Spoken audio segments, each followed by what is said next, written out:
Hello and welcome back, all you wonderful 2B Dicers. I'm your host, Daddy Tarzan82855 on all social media platforms. You can find us on TikTok, Instagram, all that good stuff. And with me is the wonderful cast and crew of 2B Dice Adventures, back to bring you another episode of Star Wars Edge of the Empire, episode 60, Gift Horse. That being said, let's go ahead and roll out our cast announcements for tonight's episode. Starting off with our resident pilot, the best pilot in this current sector so far, Chav.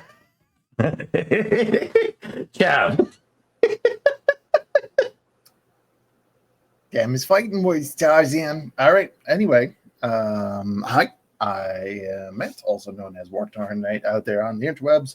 You can find me there doing pretty much whatever. You can also find me here, 2B Dice, for a lot of reasons.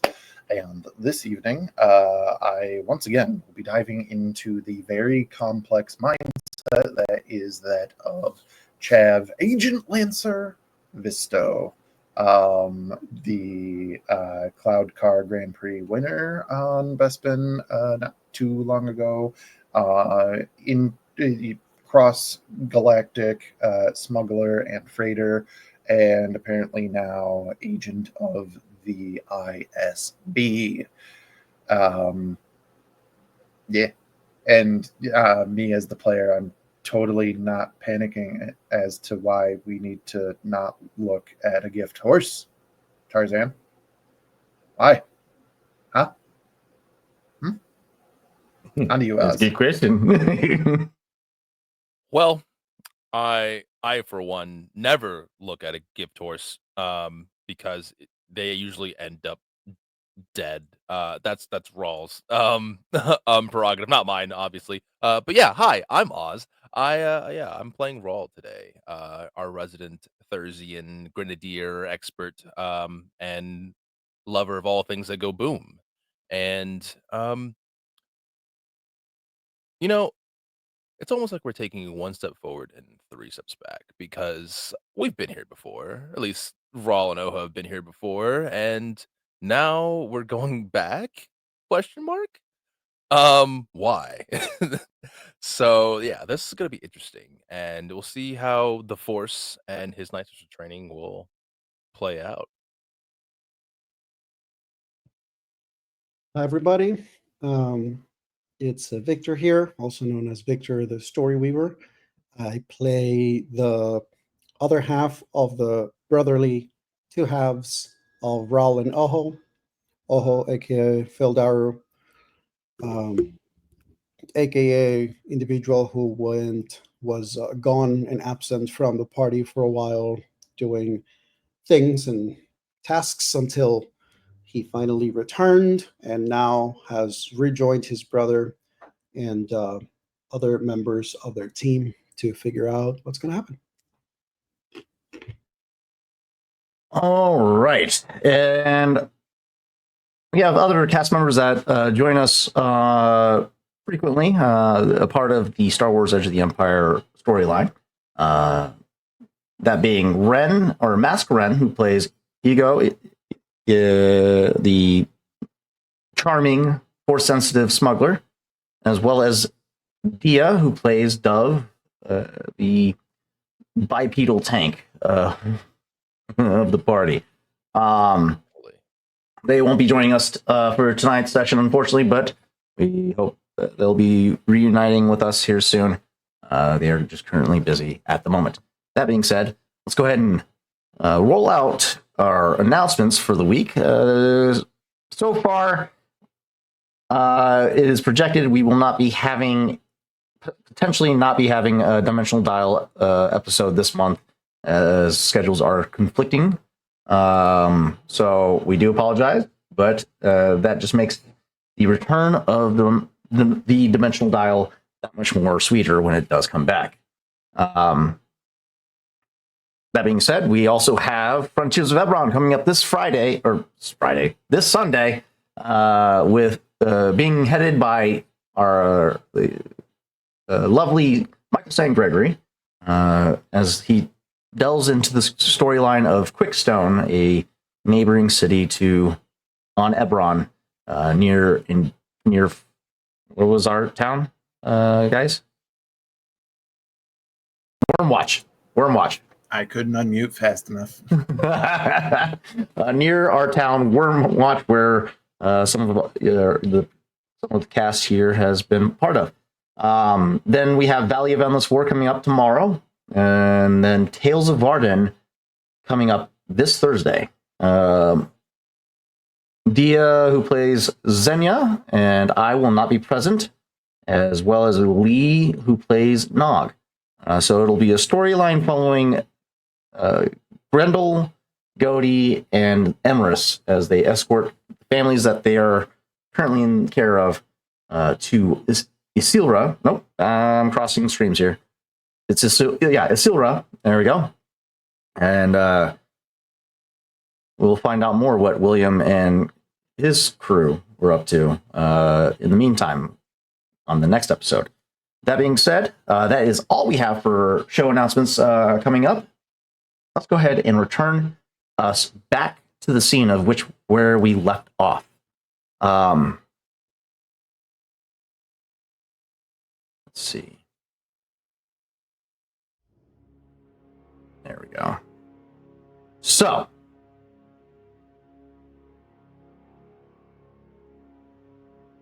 the crew had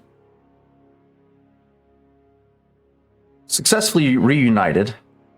After successfully reuniting on Korriban and escaping the onslaught of dark side attuned creatures being summoned by the entity known as Ketvar Blood. They retrieved 2 vessels, one that Oho had used for his arrival to the planet of Korriban, as well as a Sith transport that was used by a Inquisitor on the run, known as the Lost Brother. After a close call with the ship's security systems near saving it by a wire, Chav Visto successfully bypasses the security systems aboard the Sith vessel and absconded with the ship, leaving behind the Lost Brother with no means of transport aside from possibly a near derelict freighter.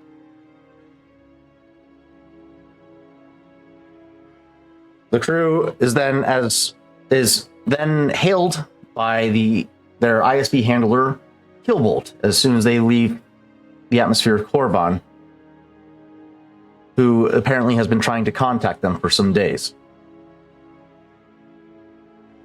With that, the crew is then summoned to the location of the Nullifier, a aggressor class destroyer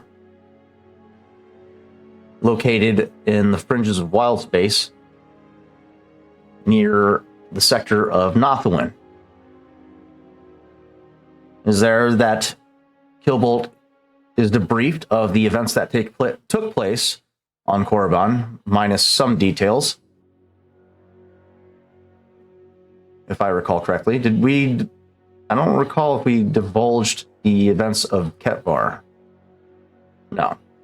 He tried to figure out how much he was understanding and believing, and we said things, but he kind of sensed that there was more, but we didn't get any information to him. So Yes. Yes. So divulging enough information to appease their handler, but not giving away all the information. The crew is then informed of a opportunity to ingratiate themselves within the rebellion, coming up with the idea that they utilize the brothers' past history to their advantage, and suggesting that Chav appears to abscond with the Sith transport with the brothers in tow, and suggests that they were once prisoners of war to the Empire. The brothers not keen on the idea of being revealed to the galaxy once again.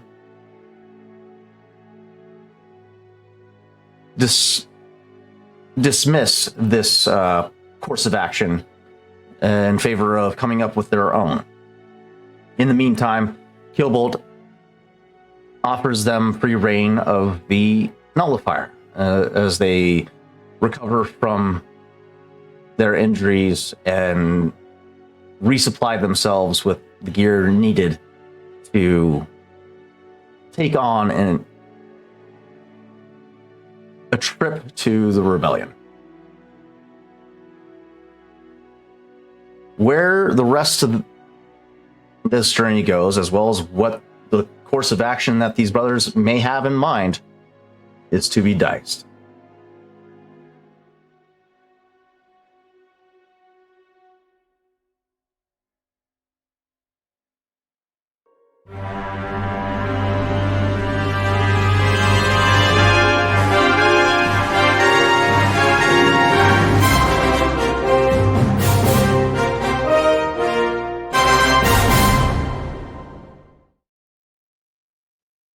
We find ourselves in the medical center of the aggressor class destroyer as the crew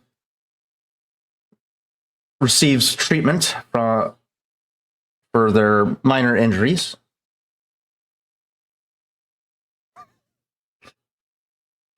Who all went to see the medical team?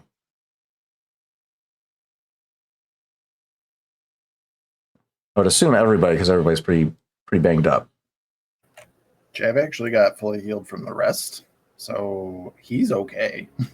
Yeah, and Raw got healed until like 5 HP left to go. So I mean, he's pretty good. I mean, to go. And he can utilize his transference thing. So yeah, he's not.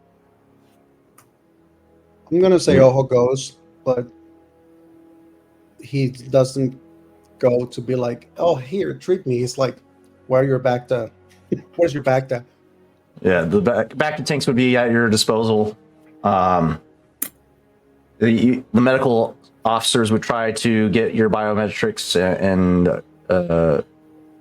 everything, but knowing how the nature of the brothers, you guys would probably just be dismissive of them and be like, I can handle myself.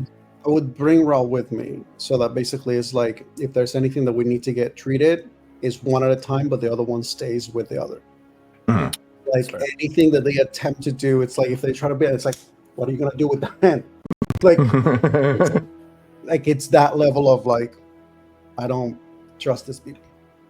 Yeah, the medical staff does try to separate you two at some intervals, but you're, yeah, you guys stalwart them every step of the way. No, you won't be separated. There is a. I will say that Raw was hesitant at first to join you, but after after getting there and seeing Ojo's trepidation about being there, he's gonna kind of like easily sink back into the normal routine of, you know, like, okay, I'm watching his back now. Now we're doing this. I'm locking in now. So yeah. Okay. One officer comes up to you, data pad in hand, as he tries to take a temperature reading. All right, so I'm going to need you to remain still as well. You take your overall biometrics, blood pressure, all that. Please don't move. It's a standard procedure for treatments here. Make sure you're not carrying any infectious diseases.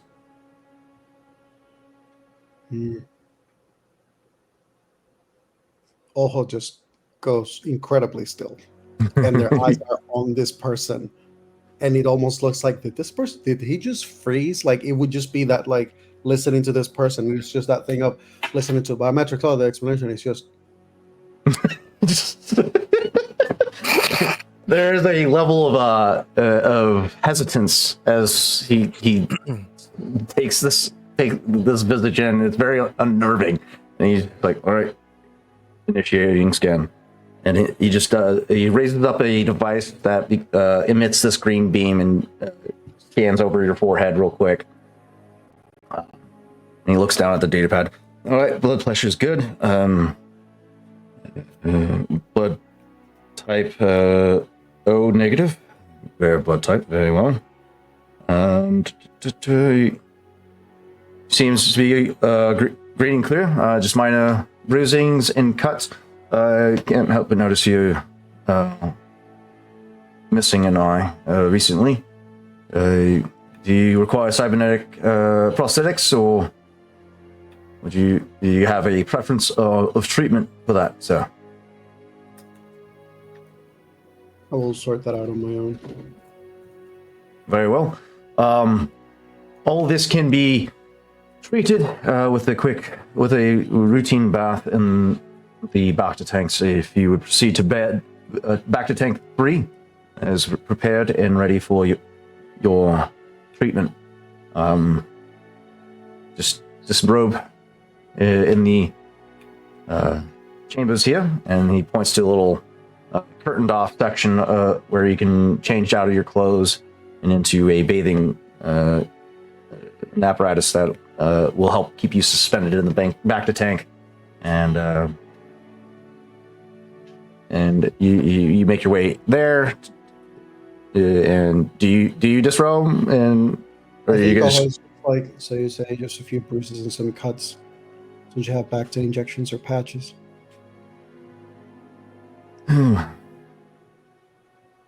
We could do that, but I mean, your eye needs to be treated before, or else it could putrefy and become infected.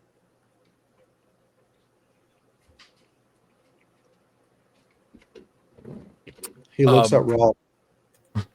I will say, all up until now, anytime the doctor or whoever this guy is looks away from Raul had picked up another medical implement and is just looking it over. And he's just putting it down, picking up another thing, putting it down. He looks over at Raul.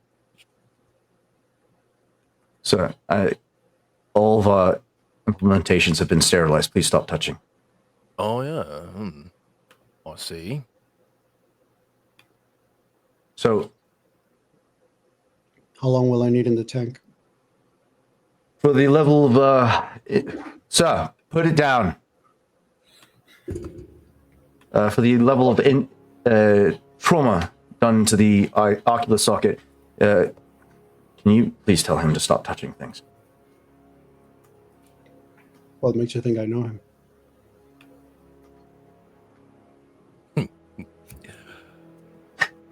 For the level of trauma to the ocular socket, you require at least 6 hours of treatment in the Bacta tanks. It'll seal the wound and begin the natural course of healing. So once the wound is closed naturally at the surface level, you can go about your way without risk of infection. We just need to get that exterior wound healed over. Let's go. How much faster would it be if I were to inject it directly into the eye? Localized Bacta treatment is great. Is good for surface wounds and whatnot, but we're talking about a very sensitive area on the body. You can risk it, but you could risk further damage.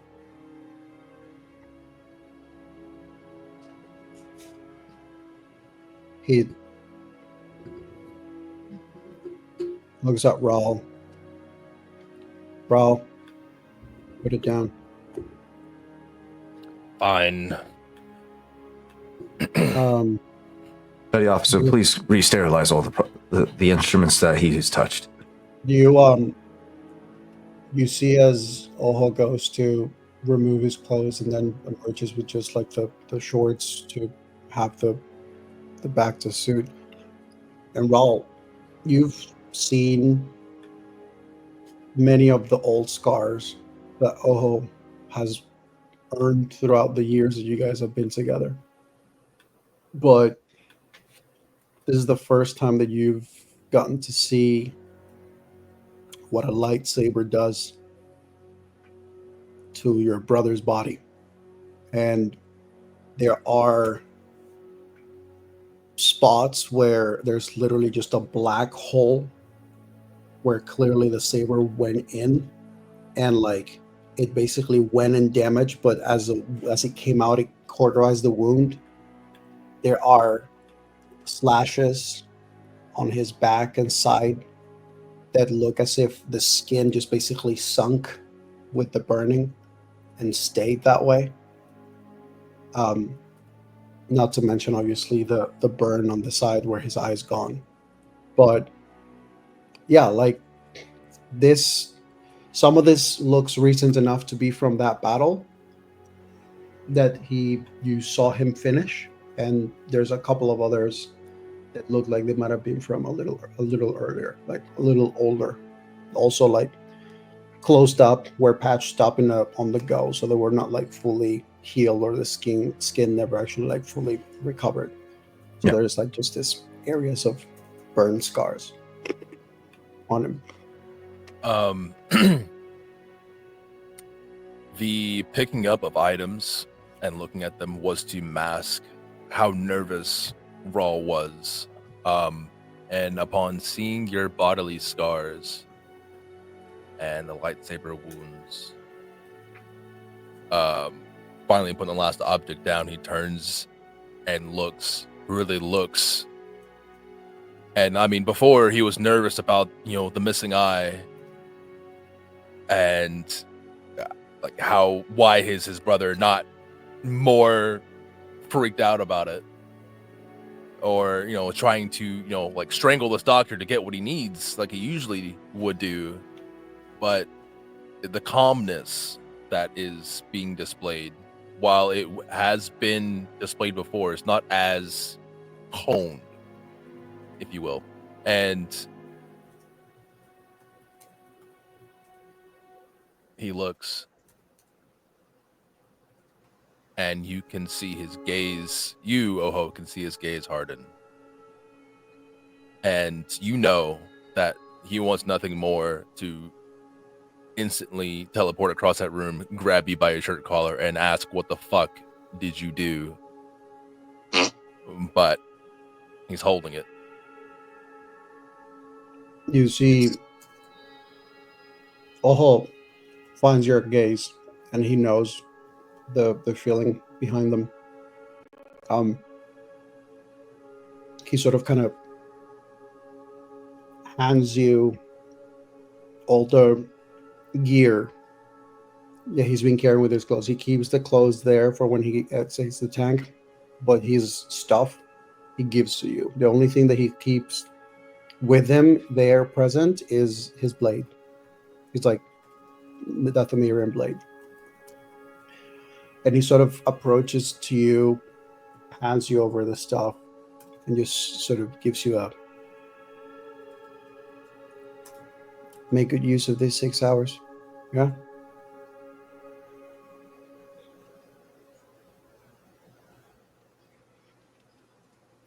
You're muted, buddy. He slowly takes the bundle. All right, so if you proceed to the stepping ladder, I'll assist you with your submersion into the tank. No foreign objects besides yourself. You'll have to leave the blade. He places the blade in an area where he can spot it from where the tank is. There's a little rolling table that you usually used for surgical instruments and whatnot. He rolls it out. If you need it, you can use this table as for any of your stuff that you'd like to keep eyes on. Are you ready for submersion? He gives one last look at Raul. I am.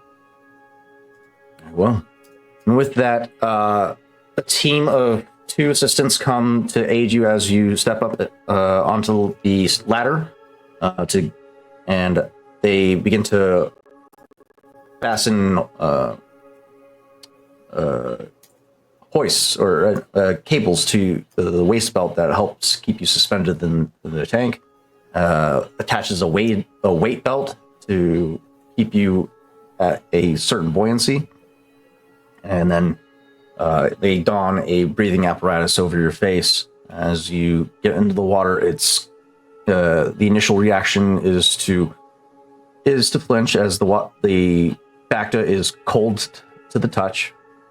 But as you submerge yourself slowly into the healing waters, it's numbing to the surface, and as it starts to reach the wounds, you can feel a tingling sensation, and it almost soothes any aches and sores that you have almost instantaneously.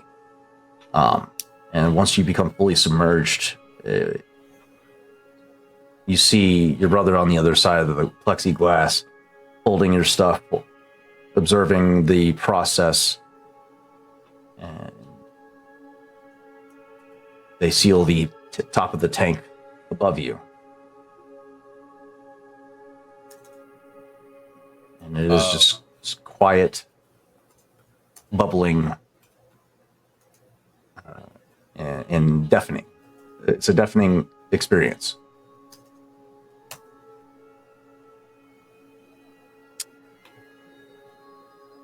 Through the glass, you will see Rawl stare at you for at least a good 30 seconds. Then he'll mouth to you, we'll talk later. And then he'll turn to the doctor.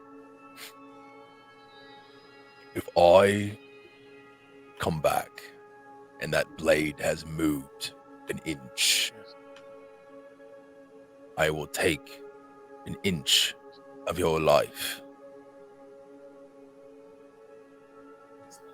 If it has moved more than an inch, I will take more of your life. Do you understand me?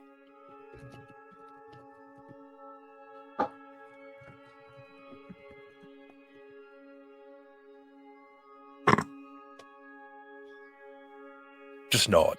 That's fine. The doctor looks, the medical officer looks at you quizzically. Mm-hmm. Your brother's effects will go untouched.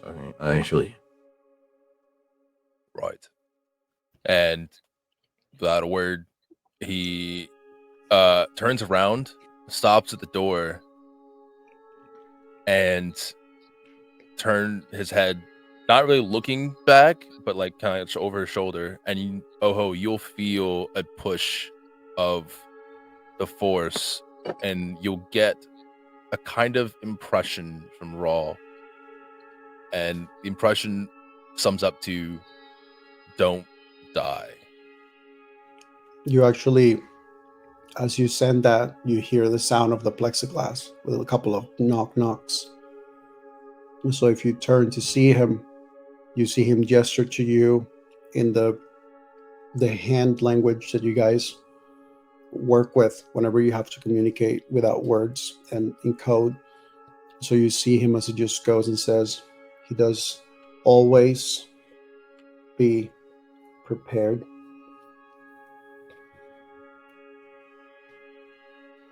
And then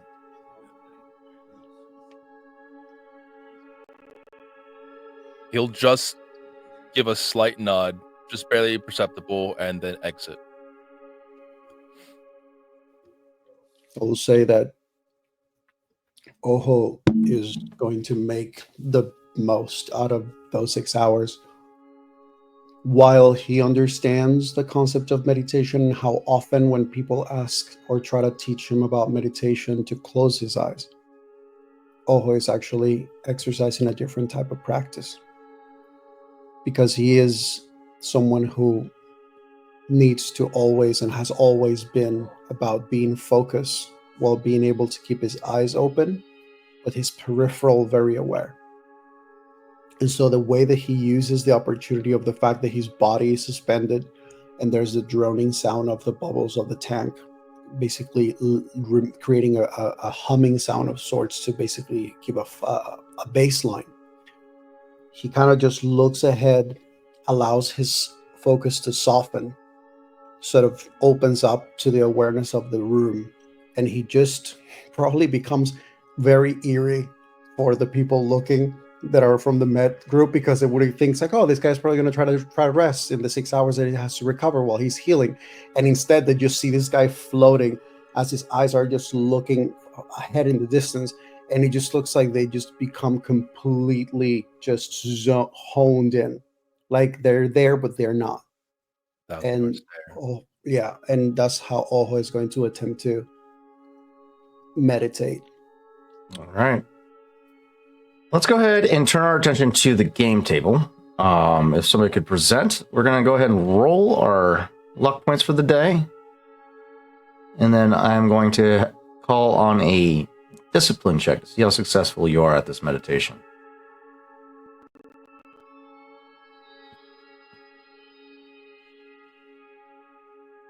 There we go. We got our luck points.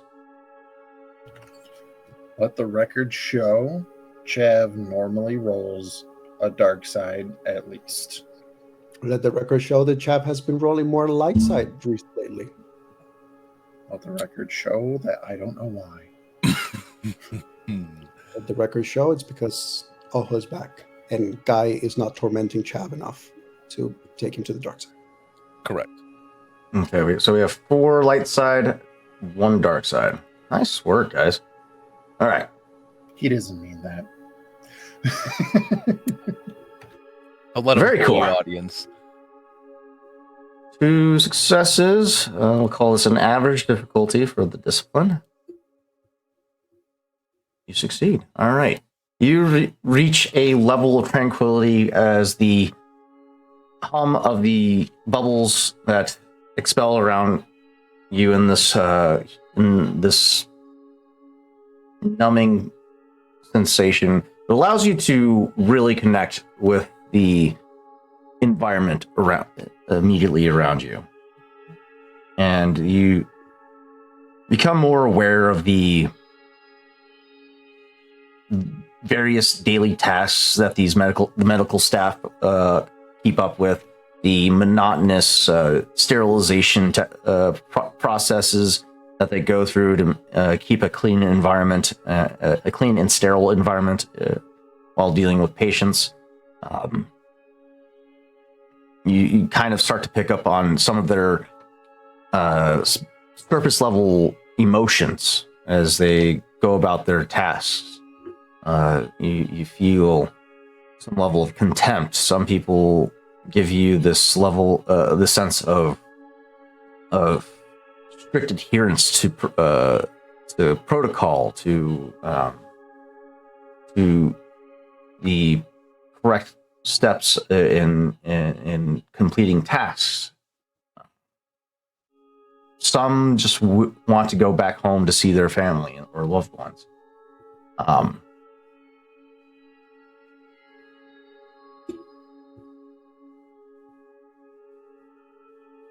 You find a level of peace for the moment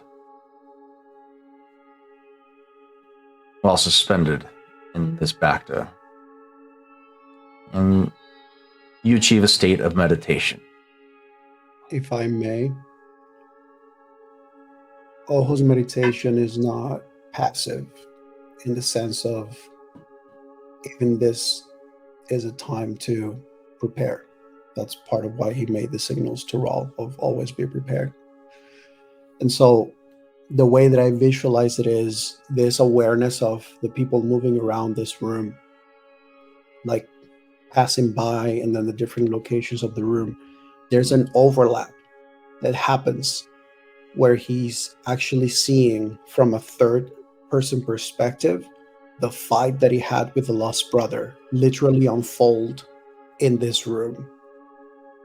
As if like a ghostly apparition, he literally is putting himself in a place where he can study the fight, because he knows that he's not that savvy with the lightsabers, and he knows that the brother was, and there were a lot of moments where he was in a tough position because the type of combat that he faced was very unlike anything else that he has faced before.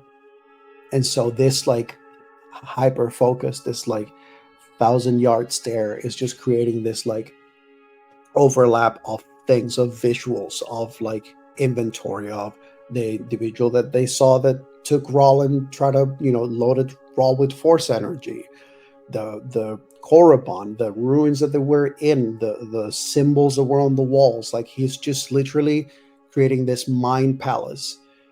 But overall, like the thing that just continues to be the constant is the battle with the lost brother just keeps looping as if it's changing from angles. And he just keeps rewinding and then trying to basically practice in his mind. Had I done this instead, would he have struck anyway? Mm. And often he goes, yes, he would have. So he goes again and again and again. And while all of that is happening, it's like all of a sudden like a symbol from the ruins like shows up in the background over here. The visage of the Sith apparition sort of like what appears for a moment and disappears. The creatures that were there like emerge from the ground and then disappear once more. It's this sort of allegoric kaleidoscope of visuals and training and focus. As Oho goes through this process of studying, learning from his shortcomings with the battle with the lost brother, where he where he prevailed, where he faltered, our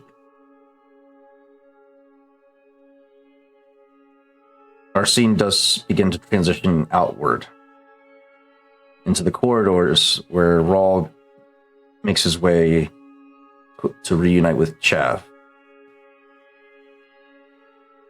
Chav, you currently would probably be in the hangar bay trying to reunite with your beloved Nathwin Chimera. What do you mean trying? Who's stopping me? This is true. The tech staff there would be the first line to interpose themselves. Sorry, sir. At this time, we're still currently working on the ship. We have strict orders not to let anybody near the vessel. What are you working on? She's fucking perfect the way that she is, all right? Now, you are going to step aside. You can let me look at my ship, or you're going to go yourself and tell whoever you answer to exactly why you have not one, but 2 broken legs. Give me a coercion check. And I'm just saying it's going to take you a long time to crawl the length of this ISD. I'll give that an easy difficulty. That's a good one. I like that. Would you like to roll the difficulty, or shall I? You can go ahead and roll it. That's fine. Aye. All right. This poor tech officer is just like he quickly comes to the realization that who he's talking to, and my apologies, Agent. Just following orders. The ship is yours. Just following orders. I hear that too much these days. And he's going to like snatch whatever datapad that he's got and start going through the logs of any listed changes made. And as he is walking the exterior of the ship before going to the interior, and he's checking this thing top to bottom. You would see some pretty minor alterations made, logged into the ship, already pissed. or the log. They upgraded your what's it called? The signature, engine signature, ion engine signature transmitter. So they gave you the opportunity, tools to mask your travel, essentially. Okay. Let me see. Vehicle status list about vehicles. Vehicle customization. There we go. Fitted smuggle. Hyperdrive generator. Nope. Upgraded weapons. That's not it. Where is the? I can't remember the exact words. Let me find it. Transportation vehicles. There we go. Mods. Vehicle modifications. There we go. Advanced targeting array, encrypted computer. That's not it. What is the exact wording for this thing? Very important. Pseudo cloaking device. Sensor shunt. Tactical command. No. Weapons. No. Type. Advanced targeting array. Amphibious. Cloak smuggling compartments. Electric. Nope. It has to do with the engines. Hydraulic interior. Tarzan, what do they mean? Focus. Mason, what do they mean? Pseudo cloaking device, is that it? Let's see.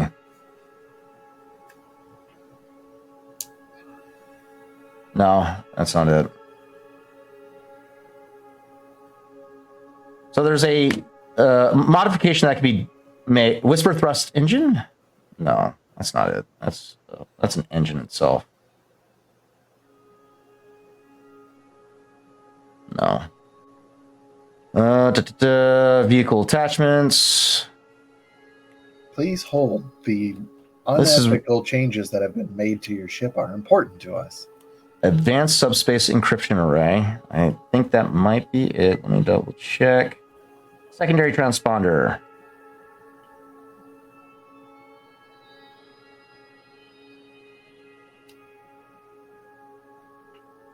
You would, you would also see a secondary transponder listed as a modification to the ship, and then I believe it's going to be that advanced subspace encryption array. Let's double check. Want to work? There we go. Forces rebellion to rely primarily on subspace transceivers. No, that's communications. Okay, yeah, but you do see a secondary transponder listed as a modification to the ship, and mentioning of a secondary ion signature for your ion and thrusters. So Secondary transponder code, is that listed in Yes. the database? Like what the code actually is? maybe. Yeah, it is. Okay. From this data pad, can Shav edit it? No, you're gonna have to physically. I don't want to edit the transponder code. I want to edit the record of the transponder code. Ooh. Like Okay. legitimately change a 3 to an 8 and call it a day. Okay, I got you. So that whatever transponder code they have on record, when they go to search for this transponder, doesn't turn it up. Got you. That would be listed public on the tech officer's information pad, or data pad. You would have to go into the ship's mainframe to get access to that information. This guy just has the implements that were, or the implementations listed that were made. Okay. So the ISB would be in control over that type of information. Mm. So if you wanted to, you could change it. You just have to go into the nullifier's mainframe to make those alterations, which is doable. since Killbolt gave you access to the entire ship, essentially. All right, we'll put a pin in that for now. Right now, it's the baby. So basically, with those two changes, not upset about either of them, just looking for a way to sort of make sure that even though I have a secondary transponder so that I can evade certain things, that secondary transponder is tracked by the ISB. So if I can flip that so that they are looking for the wrong transponder, I will, but I'm not about to slam this data pad down and go do it. So that is what is officially listed. Now comes the pre-trip checklist, basically, to check the exterior of the ship, the freight container, the engines, everything that I could see, and then go inside to every single computer and panel and figure out what I can figure out. Because if there's something that they did that wasn't listed, I would like to know. Yeah, you'd probably be safe to assume that the ISB and the tech officers would probably have some different levels of input into the ship. So yeah, go ahead. And it's at this time that Rawl would probably be making his way here. Is that right? Or are you doing your own thing? How far is it to get to there? It was a couple miles. You'd have to get a shuttle, which is what fucking Killbolt picked you guys up in. Unless Chav explicitly needs him, I don't think Rawl's gonna head there right now with his. He does, but I don't think that he would ask. You know what I mean? Like, he's not gonna be like, "Hey, Rawl, come here." But that doesn't change the fact that he does need your help. Okay. What was the last thing that Chav said to Rawl upon them leaving to go to the medical bay? I'm going to go find my baby. Okay. Quote. And how long has it been since they left that to when Rawl left the medical bay? So, I mean, the medical bay was just down the corridor from the debriefing room where you guys met with Killbolt to go over the events that took place. There's dozens of medical bays throughout the entirety of this ship, obviously its massive size and scale. So you wouldn't be, you'd be probably a 10-minute walk to the bulkhead where a shuttle would be currently on standby. That took you from the Sith transport to the debriefing area. So it's safe to say it's been roughly an hour since I just left. About. Okay. After everything with the conversation with the medical staff and whatnot, and then your brother getting into the tank, it's been about 45 minutes to an hour. Okay. It would probably take longer than normal, but yeah, Rawl will probably head that way. In the head state that he's in, he's probably not going to want to jump directly back into doing, what his brother suggested, utilize the 6 hours for this. Like, after seeing the damage, he's got to take a minute to calm down or two. Yeah. So I'll say thematically, if you're gonna slowly make your way over with the way that I'm picturing it, because Chav would sweep the outside and then he'd sweep the interior. If you want Tarzan, I'll roll solo for the exterior. Okay. And then Rawl would probably make it there for the interior. That's fair. It's a large ship, so going over it piece by piece it takes some time. It is a big ship. Chav does know it like the back of his hand, but he would definitely take his time making sure that his baby is good. He does have a scanner with his own, which he charged, so the battery should be fine. What does this say? Perception check or something else? This would be investigation, so we don't have that in the system. So give me a Yeah, perception check. Why not? That seems most fitting. Guys, we have a lot of light side tokens. Sure. All Go right. for it. Love you guys. Hell yeah. Am I rolling difficulty? This would be a hard difficulty. I knew you'd say that. Alrighty. What was that? Hell yeah. We'll take it. I Two. know my baby. Two. I know my baby. That's disgusting. I don't think we've ever seen that before. I think with Scuttle. Going- We have Ego got two. Ego I got think. Ego is the first person to get to during. Oh, the that's right. That's right. Oh my god. And Scuttle. Yes, and Scuttle. That was his debut. Was Yeah. yeah. that So that was, so a so day. so Tarzan, what do I find on the exterior of my baby? That shouldn't be there. Let's see. Surface level tracking devices in case in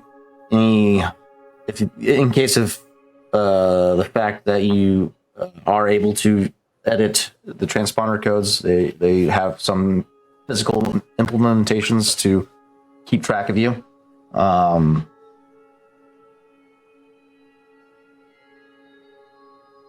No, that wouldn't be on the exterior. And yeah. You find about 3 physical trackers in case one were to go defective or and whatnot.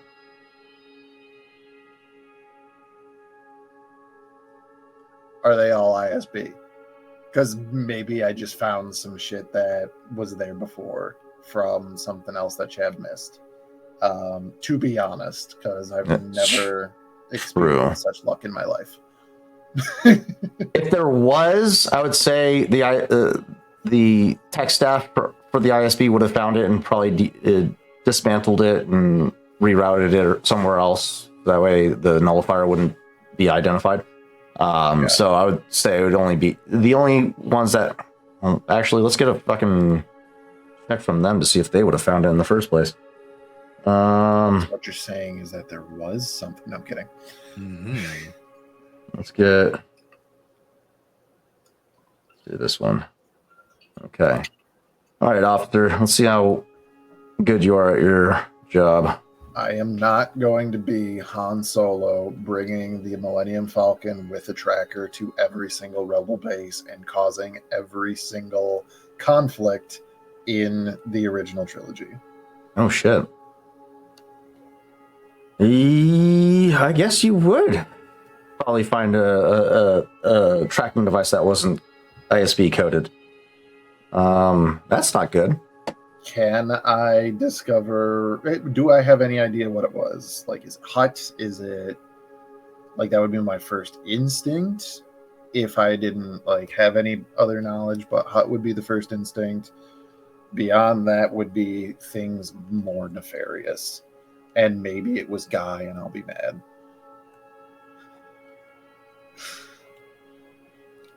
Well, he never messaged me saying he did play a tracker on the ship, so it wasn't Guy. Right. I would say this would probably be one of the trackers from the Yayar clan. And that was how they were able to discover the location of the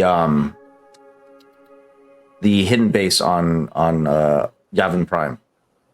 Or Raxus Prime. So, yeah, when Jeff finds that, analyzes it, I'm currently wearing my mechanic stuff. I will rip this thing off, and probably hand it to whoever that tech was, and just go, "You might want to take care of that." Thank you. He calls over his team, and they immediately go into identifying and decrypting and trying to reroute the tracking information to throw off anybody that could be actively tracking this device. While while they are doing that, Chav is going to notate the position of the two ISP trackers that you mentioned. Okay. There's he's one. He's not gonna take them off, but he's gonna note the position. Okay. There's one located at the bow landing gear. Okay. In the housing area, and then there's one tucked away just underneath it wouldn't be the engine itself because it would fucking melt it. On one of the cooling shafts for the ion engines. So yeah, definitely note those two spots. He'd make a note of it in his personal data pad. And if there was nothing else on the exterior, then this would be the time that Rawl shows up as probably hears Chav yelling and blaming them for that being on his ship, even though they probably had nothing to do with it. And if anybody tries to say that, then he says this would have happened when I was not in command of my own vessel. So somebody would have been responsible for it. Yeah, Chav was out for this. That's right. That's right. Where are you located then? RIP right arm. Sounds like this would have been because he probably would have brought this thing over to whatever little station they're at and slammed it on the desk and been like, "What the fuck, guys?" So he's probably just like a little off, like by the gangplank for the Chimera, and like yelling at a team of Imperial techs, just like, you think that you swept the entire outside of this thing? You're doing work on it. Who knows what the hell that's transmission? You better hope that it's just a position, because if it's anything about what you do, if it's anything about what you guys are doing here, then you're gonna get fucking lit up in the face with a fusion cutter. All right, fix it, dismantle it, anything. Rawl. What in the Force's name are you doing right now? What is going on? What is going on? I would fucking and like leading him over, going up the gangplank into the ship as he like lowers his voice a little bit. Just be like, I would like to know why, when I was not flying the Chimera, a Yaya clan fucking tracker got placed right between the butt cheeks. All right.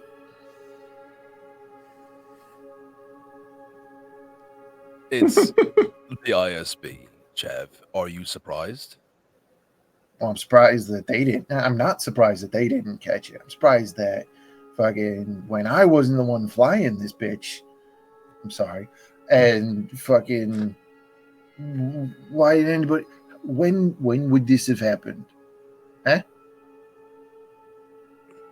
And does it have anything to do, perchance, with a certain somebody losing a very, very beautiful appendage?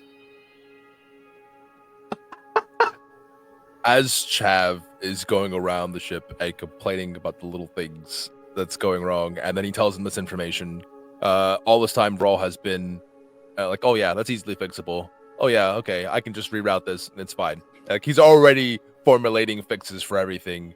Yeah, he wouldn't say anything aloud, but he'd point to the note in the data pad that says these are two trackers in the position, so that when we get out of here, like, and we get to a spot where we're like, we don't want to be tracked by Imperials anymore, we can get rid of those things. Yeah. As he's talking, and then he points that out, and then he kind of like does a little finger, and then tells you to like do this to keep playing it up, so that you can just in case. And he's going to also canvass the area. This time he's not looking for trackers, he's looking for listing devices that may have been planted recently. That would be probably more in line with the interior sweep as well. So with the scanner that Chev has now, I think that your perception's better than mine, homie. So I should help you. I have 1 proficiency and 1 ability. Let me look. Let me just take a look. See here, perception. Yeah, I guess it is better. Yeah, Raw's actually gonna put on his goggles for this as well. And if there's any setback, it's gonna be removed per his ability. Like 2 setback die anyway. Then yeah, he's gonna take a look around and see what he sees. Keep in mind, he can see in both the infrared, the ultraviolet, and whatever the invisible like layer is. Chev, we did forget to add the boost die to your check, but I mean, you already succeeded regardless. I But, mean, unless you're going to tell me that if I get advantages or additional successes, I'd find more. I mean, maybe. If not, I don't care. But Rawl, go ahead and make the perception check. You have a boost die for Chav's help, a boost die from the hand scanner that you guys have at your disposal, and then I think it's a boost die from his goggles as well, right? Right, which I already have. Beautiful. What's that? Any setback? do you want some? No. No, Okay, so I'll remove these die. What's the check? those aren't setbacks. Those are removing setbacks if they were put in. Correct. Difficulty is still hard. Hard. Okay. All right. Push Here we button. go. Receive bacon. Damn. That's really I can't bad. even. I can't even help you, homie. No, and I can't even use a die to help me either. Can I reroll? Nope. Unless you have an ability to do so. Nope. Do I have an ability to do so? I got a lot of things recently.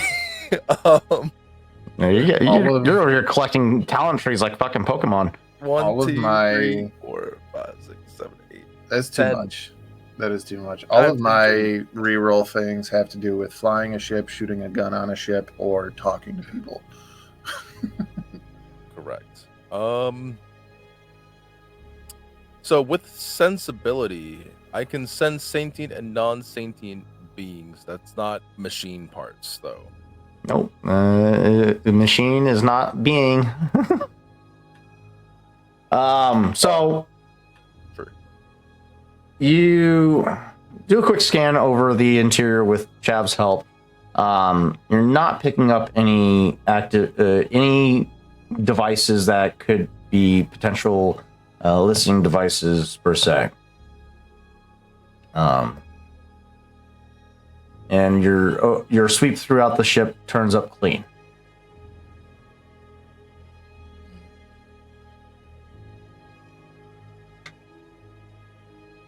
I find it weird that you found things on the outside and nothing on the inside.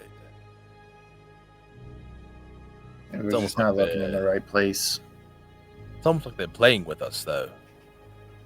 I mean, you do have triumphs left over in your.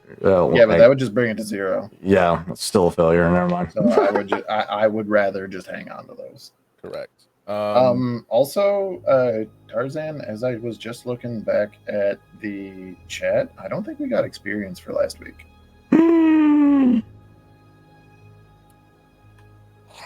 I'm We'll get that sorry, to you. but I'm just saying if this make or breaks, Oz buying a new talent tree again just to re-roll that, I would like that to happen.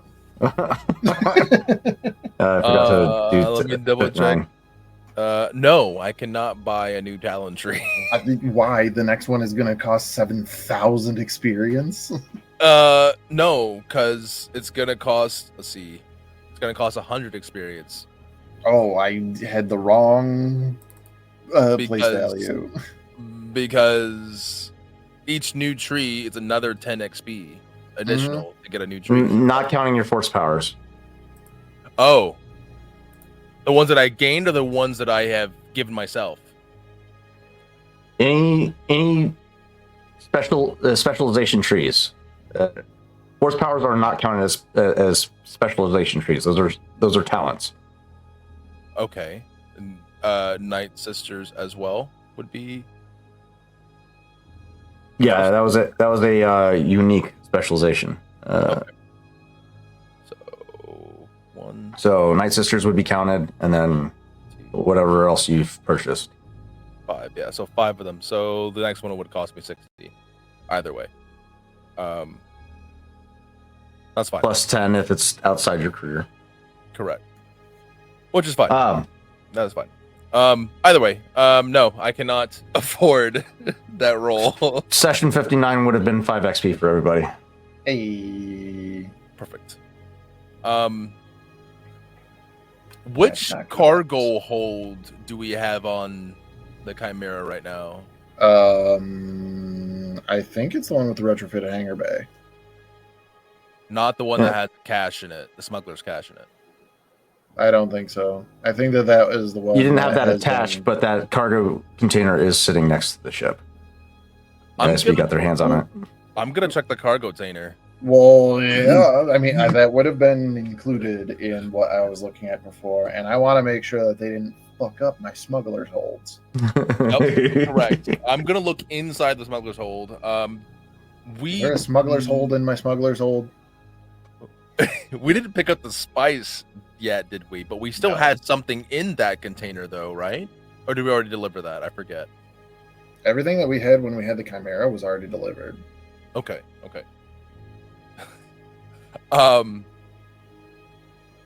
Okay, so that was empty, and we dropped it off, and we switched it.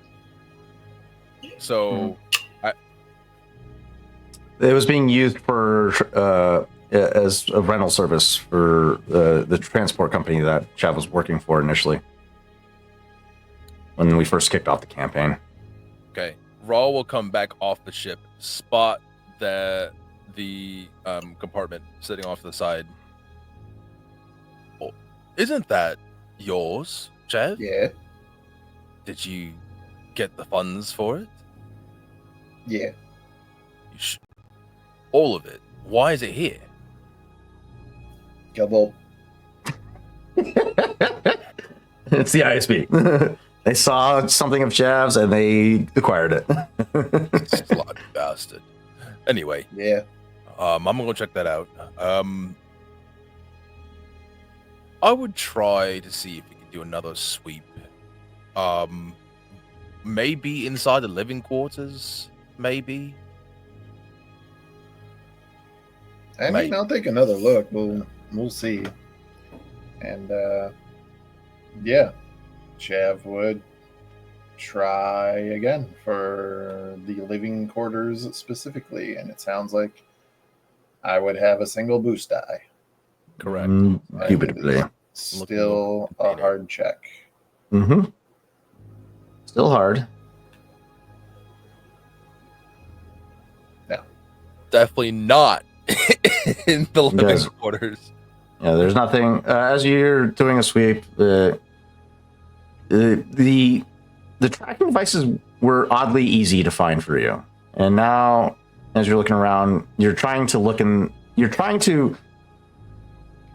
come to trying to deduce where the similar working nature of where somebody would stash some type of device for tracking or listening, and you're looking in these nooks and crannies in the living quarters, the captain's quarters, and you're turning up nothing.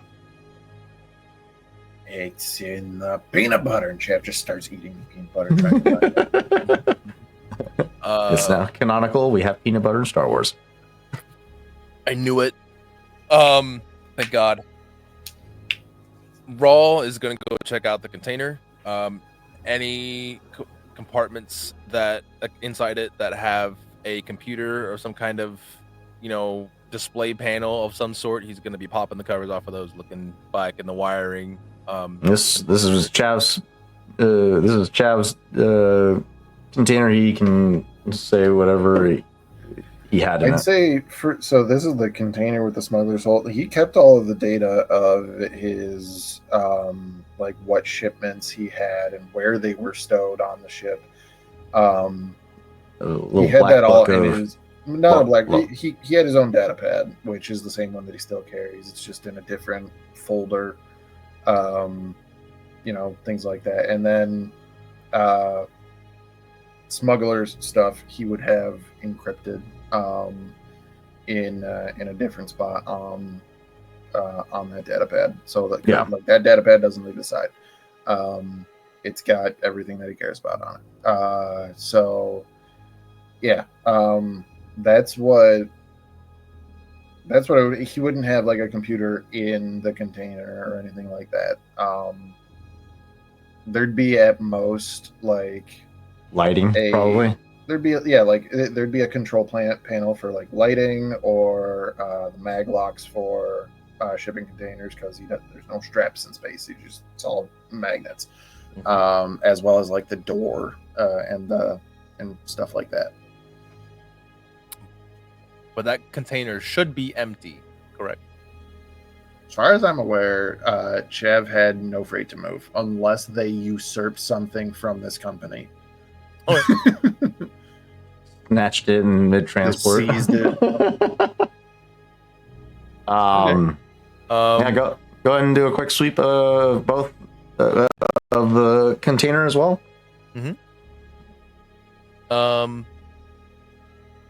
What was this third boost die for? Because it was Chev helping you, and then there was Okay, a scanner, then- and then there are yeah. goggles.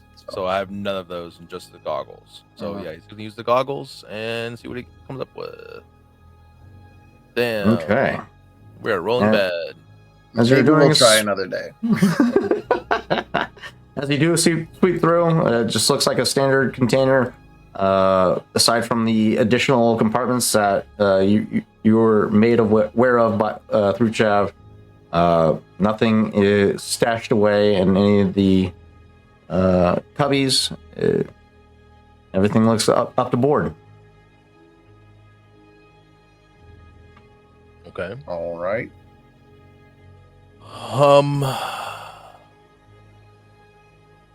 Okay. Well then.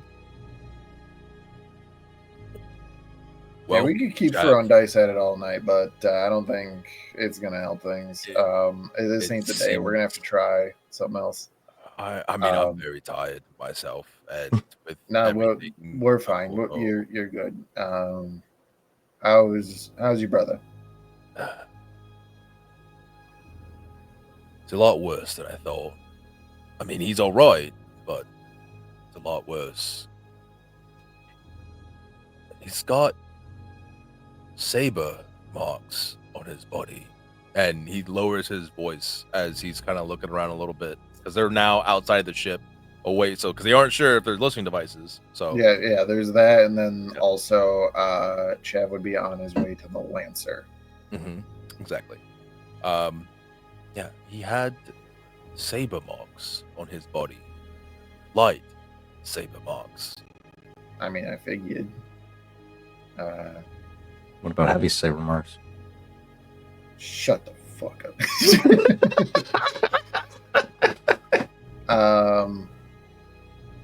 Chav's response would just be like, "You think training? You think in a fight?" If he was training, I don't think a Jedi would use the saber. From things that I've heard stories about them, they don't utilize that in training until much later. And he hasn't had that much time to train. Well, He also, hasn't been gone years. I don't really know all the specifics of what goes into training a Jedi, but they what's it called? I gotta think of it because their club, their council, their order, that whole thing ain't a thing no more. So Exactly. And you remember the old woman we met back on Bespin, right? The one Yeah. that Oho was with. Yeah. I'm apparently, I wasn't sure if you were aware, but she's a Jedi. Oh? Should we know. even still be having this conversation on the Nullifier? Like, I get we're not on the ship. We're pretty certain that there's listening devices or something on the ship. But, I mean, we're still here.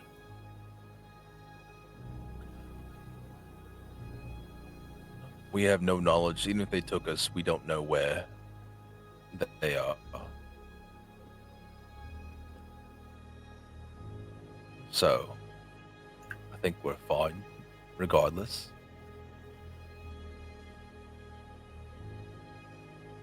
Tarzan? That was a lot of dice. This is walking through fucking Baldur's Gate 3 and then just randomly We don't know perception where check they are. failed. I don't think it really matters. I mean, either way, so she was a Jedi. She showed him some magic, I guess, and gave him a fancy glowing sword. Which I don't know how you train with not a lightsaber, because like it's light, like I mean, if you're practicing with like a club or something, there's going to be weight there, and it's going to be a different thing than if you were literally just holding a handle that had thingy on the end of it. I mean, that'd be like saying that for me to learn how to use a fusion cutter, I've been using a scalpel, and that just doesn't make sense. But I digress. Yeah, sounds like your brother's been through some shit, and sounds like he came out on the other side. That's So what I this didn't galaxy hear does. any of what you just said. It's all right. Brings us right to this moment anyway. Right. Sounds like your brother went through some shit, and that's what happens in this galaxy. Beats the fuck out of you. That's shits not you out. normal.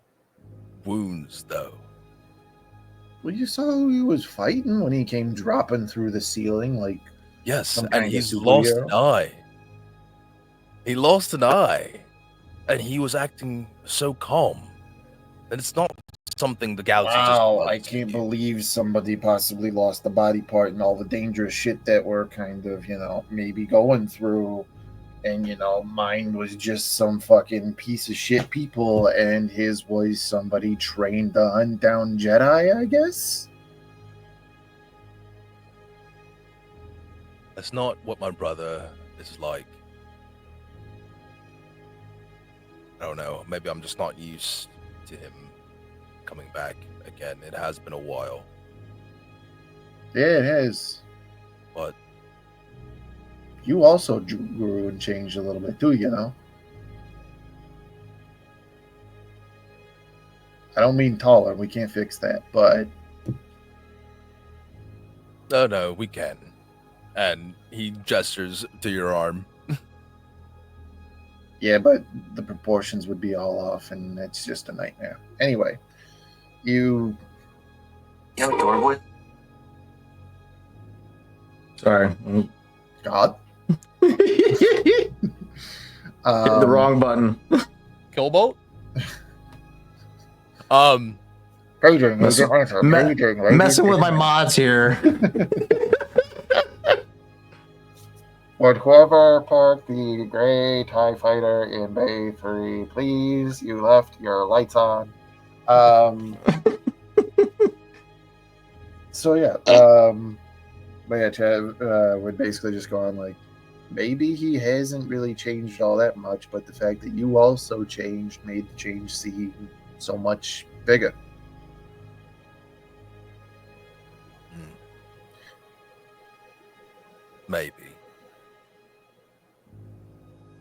Maybe. You're right. I shouldn't read too much into this. Hey, we got him back, and he's mostly in one piece, Mostly. but still alive, still kicking. But is he my and he's brother? also- Are you still his brother? Of course. He's always my brother. He's Are you still his brother, Harbinger?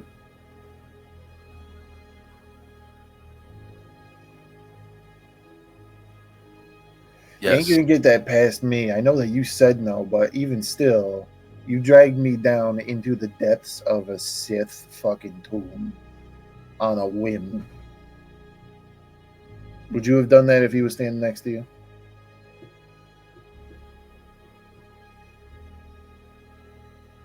No, you're right. No, I would not. All right. So We you would have both. taken at least a week to plan attack. Honestly, we probably should have taken a week, but we didn't have that kind of time. Unfortunately, But either way, you spent some time apart. You both grew in whatever direction that was. Now you're back. I ain't gonna have No. you hold hands and do a lap around the field, but now we're back, and now there's more questions than answers. More questions than ever, actually. 8-1 for me then. Are you happy he's back?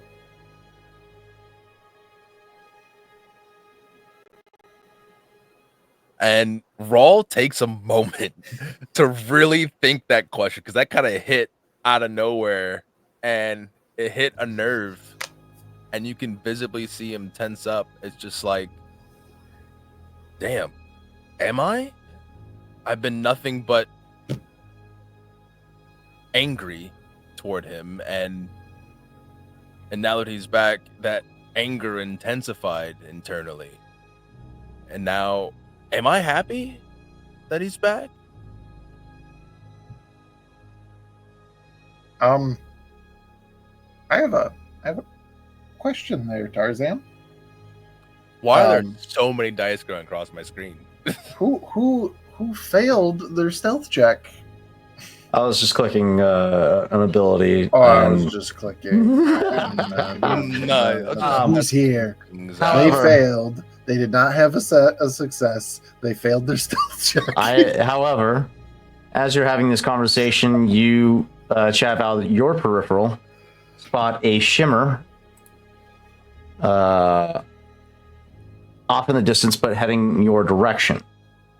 It's a shimmer of a silhouette, somewhat shorter stature than your own. And as you close the distance, you watch as this shimmer begins to disperse, and you see the formation of a head slowly revealing Killbolt in his masked state form, and the stealth field immediately drops from around him as he's making his way towards you from the Northwind Lancer. Like interrupting the conversation in this moment, Chav would just like call to him from that distance and just kind of like, did you skip your coffee this morning? No, caffeine gives me the jitters. Oh, maybe that's the problem then, because I don't think I should have spotted you. Wasn't necessarily trying to hide it explicitly. Oh, I got the wrong interpretation then, what with the cloaking field and everything. But either way, you're coming from where I'm going. How is it? Lancer's B is undergoing some final preparations for any potential incursions that it may be utilized for. But otherwise, it is in perfect order. Yeah, just gonna go take a peek, see what they do and anything. If I can help, I will. But just kind of take a look, see. I doubt you'd be able to provide much assistance, as I have the best technicians in the galaxy working on the vessel itself. But feel free to. Chav, just thinking back to me handing the team of technicians a tracer that the Chimera came in with. and just be Oh, like, you can bet he's gonna have some words with those people. he's just gonna be like, yeah, best technicians in the galaxy. Speaking of, Raul, and starts walking that direction. Have you considered my proposal? Have you came up with a plan of your own to ingratiate yourselves with the rebels? I hope it's a good one. You came up with this plan. And it will ease your transition into their fold. Yes. Do you know exactly what outposts you are trying to plant us into? There's a rebel cell being near the sector of Northwind. They will be your leg into taking down the siege of Northwind at this time. I do have unfortunate news to bestow upon you at this time. The Admiral saw fit to lay waste to some cities on Northwind. A lot of civilian casualties have been inflicted. I do hope you come up with a plan sooner than later. People need it.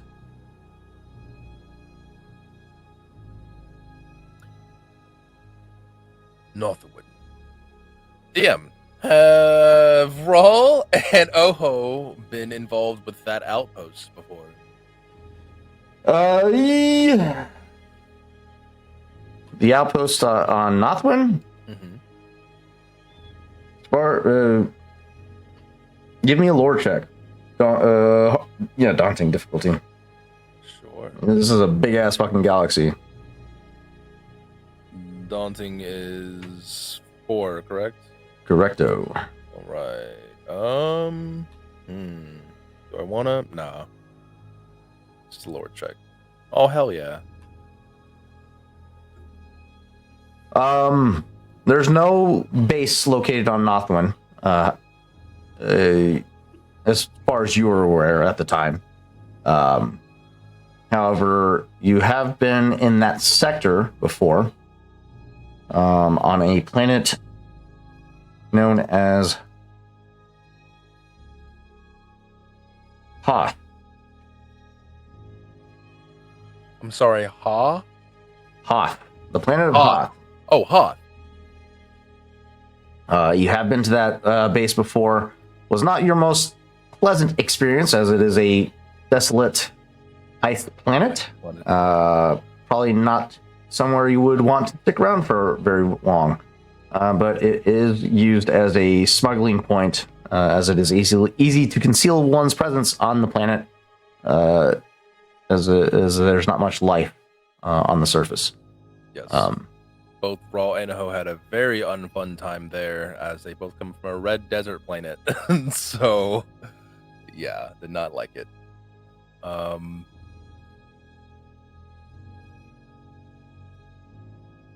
Welcome to Hoth. We're on Hoth. We gotta go to Woik. It's Gotta cold Woik. It's cold as a witch's tit out here. But yeah, I would say you've probably been through Hoth as a midway point to one of your Black Ops missions. Killboat, how much do you know about our history, really? You say you know so much. You say you have the dirty details on us. But how much do you really have? Well, that would be telling little wrong. Wouldn't like to give up all of my poker chips, now would I? No, to be true. However, if you are as savvy as you say, you would know that my brother and I have had several interactions with the rebels alliance. Indeed. And do you think they would be more happy to hear that you've been AWOL this whole time, as deserters from the war front, or prisoners of war that have been rescued by a altruistic smuggler? I just need insurance that, should things go sideways due to our resurface, that you are able to extract us if necessary, since we are going there under your orders, your guidance, if you will. The risk of this course of action, yes, will put you in the crosshairs of the Empire once again. However, you do have the benefit at your disposal of the ISB covering your back. We can ensure that it is harder for bounty hunters to track you down. We can send them on false leads.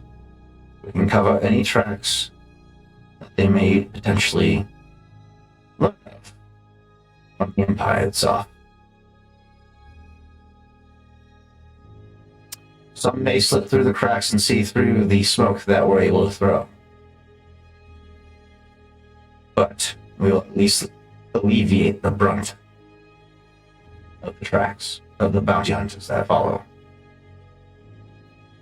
So you can't give me guarantees. Fine, that's fine. You are sending us to a war zone after all. Of course there won't be guarantees. But I need your word. And he holds out his hand. I need your word. On your honor as a man. That you and the ISB will be there should we call. He stands there stoically as the one singular ocular lens kind of remains still, taking in your form. Arms crossed behind his back.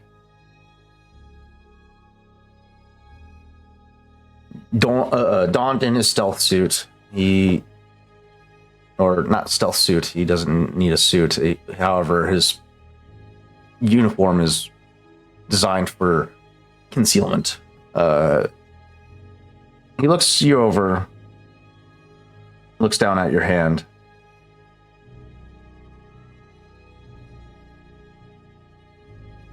I can assure you that I will warn you ahead of time should actions falter. But if you are exposed and you jeopardize the mission in any way, the ISB cannot help you, as we cannot be seen associated with you. But we will warn you of any potential dangers that may come your way.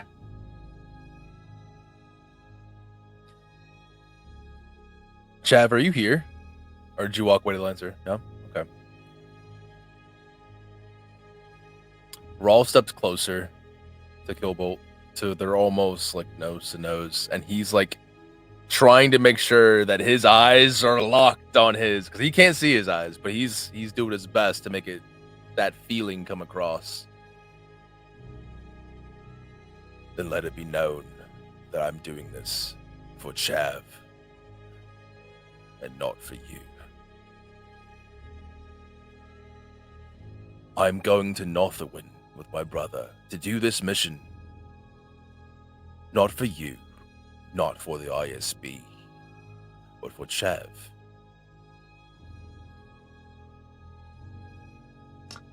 If you can't stand here and tell me like a man that I can't give you my guarantee.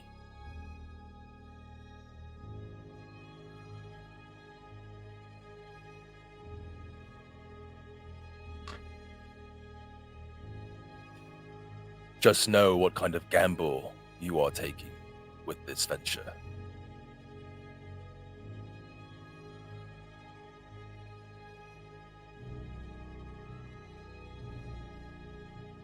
It is a risk that we are willing to take. one that I think you will be suited to carry out. You have the skills necessary and the assets necessary to pull off a mission like this.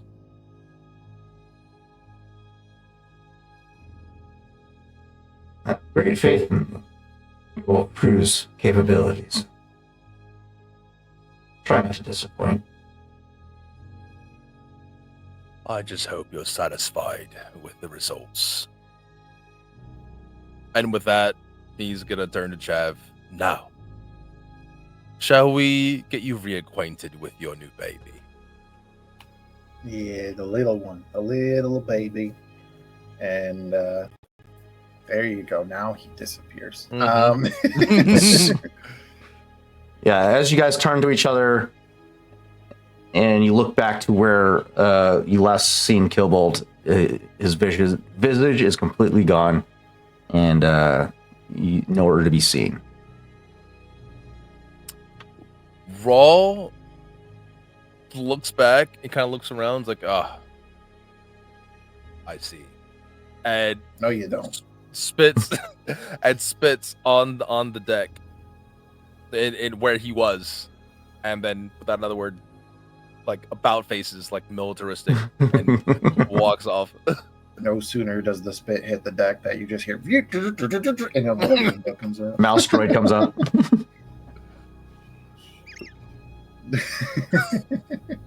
Perfection. Hell yeah. So, on to the Nothwin Lancer. You make your way across the hangar. I would assume you're utilizing the shuttles that are at your disposal, that or the grav sleds that Kilbolt made available to you guys. Whatever is It's- most convenient. Otherwise, you're going to be walking for a while. Yeah. So yeah, you guys take your grav sleds and make your way over. It's about a 15-minute drive to the cordoned off section of the hangar where more of the sensitive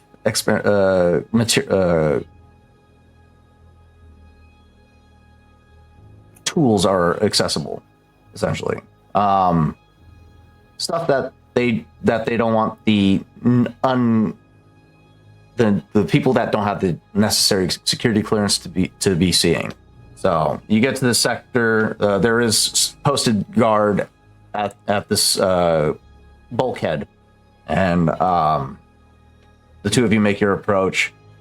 They quickly scan you over as you make your way. And at first, they move to interpose to stop you, but as they realize who you are, they step aside and allow you to enter into the hangar. Chad is not as hot about the Lancer as he was with the Chimera, because the Chimera is his baby. The Lancer is a gift at the moment. So as much as he wants to know what's going on with it, because he will be flying it, the attachment isn't there, and it's much more bring me up to speed rather than what the fuck did you do?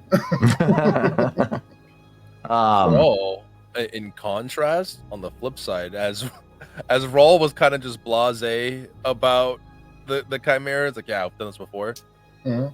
Seeing the Lancer and seeing all the new gadgets and stuff, he's like a kid in a candy store. Okay, he's asking a bunch of questions to all the techs.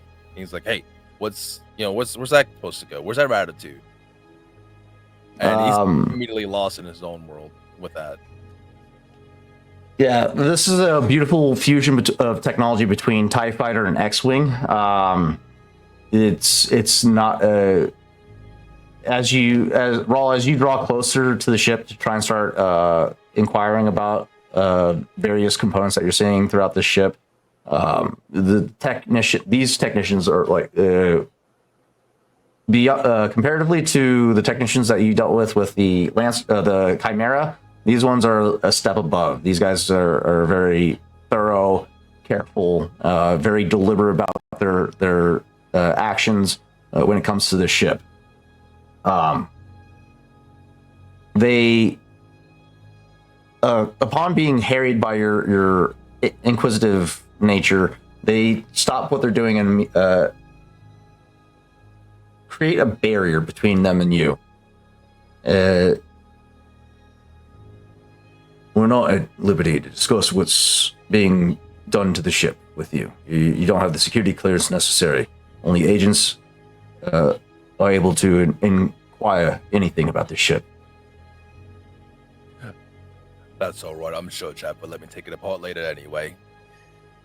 That would be inadvised, as the ship will potentially blow up in your face. Yeah, speaking of which, before I do let him even 1 inch closer, that is currently temporarily disabled. I'm gonna guess so that while everybody is messing around with hardware, that we don't have an accident on the landing pad.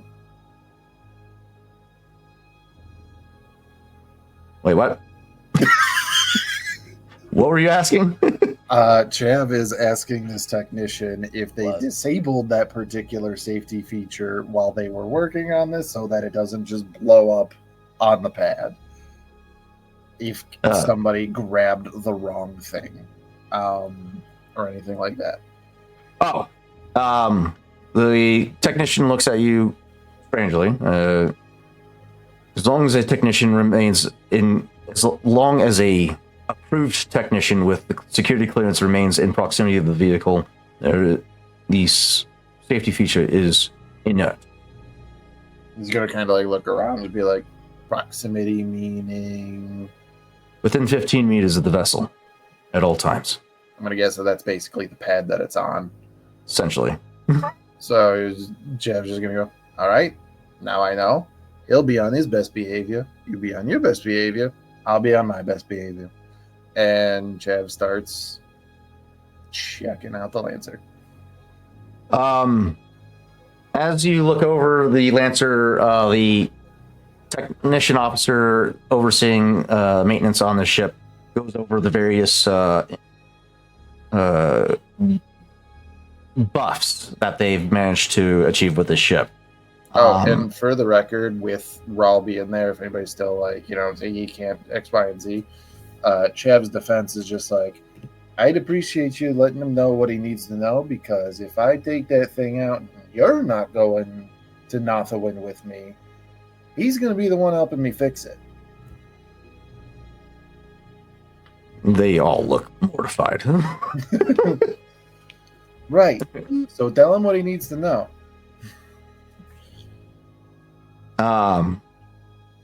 What they have done essentially is they reduce the feedback that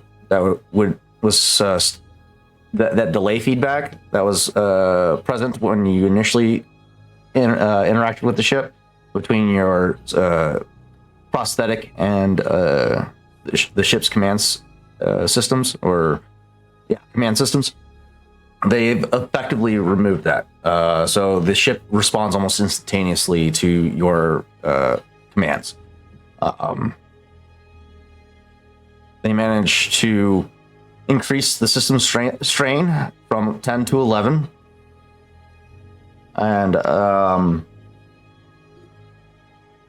they've also no, they wouldn't have risked upping the armor because that could potentially slow down the ship.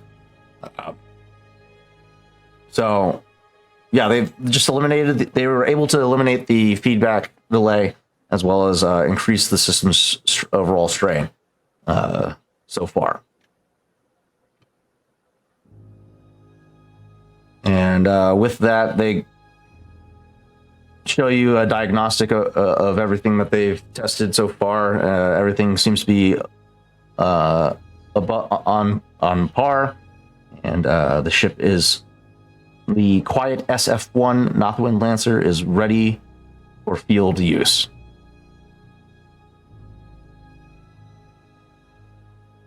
All right. And Chev kind of finishes his once over of it, pleased with the result. After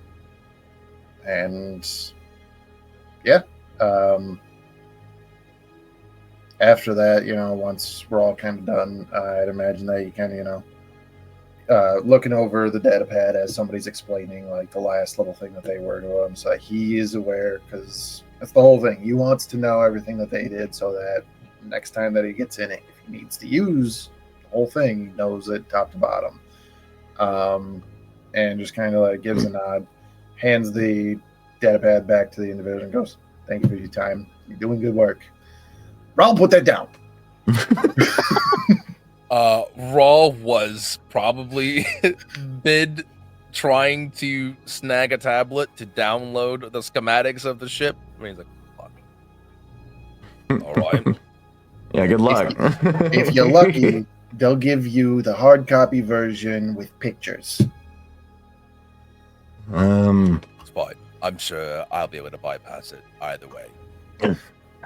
Yeah, technician definitely overheard that and just looks at Chav and just sternly shakes his head.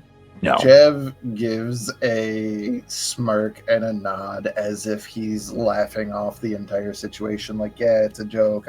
Funny. You should take it funny because Raul definitely wasn't serious. And then gathers Raul and exits the pad for this ship with the next question on his mind.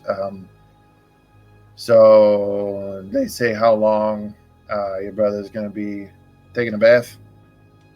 It's been about 2 hours since you guys, 3 hours. So yeah, it's been about 3 hours since you've linked up, went over the ships, and made your way here. To get back towards your brother, it's going to be about an hour's travel. No, 30 minutes. You're 3 miles away from him. And a grab sled that travels fairly quick. Not too quick. It goes about like, what, 25 miles an hour, 30 miles an hour? Travel 3 miles in, Sure. what, 15 minutes? You know, if is there a pilot for this sled? Yes. If that pilot no, was the sled, Chadwick- there's a pilot seat, so but the sled was left for you guys. Oh, So Chav has been piloting it this whole time. Whatever. Yeah. Whatever time you just had, chop 5 minutes off of it. That's fair. can Uh, I?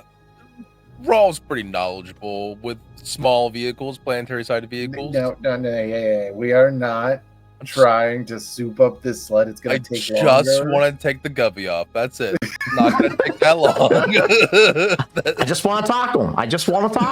Just want to talk to him. All right. I just want to just. Is it No, yes. simple enough that they just put a bolt behind the accelerator so that you couldn't push it down further enough so that we can just yank it out? these grab sleds don't have that great of horsepower. That would be very well known. So I mean, you could potentially get like a quick boost, but you'll risk blowing the engine. I can increase system strain. I can't increase speed. I'm not too worried about it. We're not in a fight right now, but we'll figure that out if the time comes. But long story short, we are like above table. I'm trying to math out if it is time to head back to Oho or if we have more time to dig around. Oh, 3 miles only takes 7.5 minutes to travel at 25 miles an hour. Look at that. Correct. Not long. No. So yeah, the what took the most time was going over the vehicles themselves. Traveling directly to where Oho is it's a straight shot for the most part, and you can get there pretty quick with the grab sleds. Are we due to meet up with him, or do we still have more time? We have roughly 3 hours left. Yeah, 3 hours left. Depending on how we do with a medicine check, let's go. Oh, can we go ahead and get a medicine check from you to see how quickly you can recover? Victor from the void. He has appeared. Oh, I should probably actually have the doctors do that. Let's see.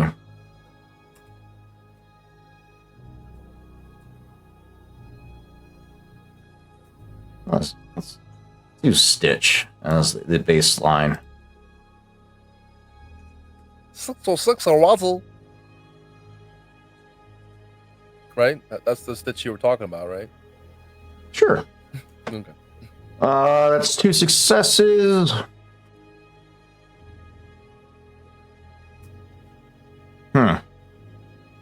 I'd say the healing process is going over pretty well, especially with you remaining still in your meditative state. I'd say healing is probably going down faster than the officers were anticipating.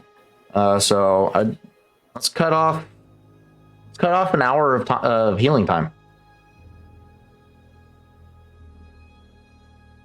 Which I I haven't would say rolled that- that, but Considering this meditation too, if allowed or if it brings any use, considering that you mentioned the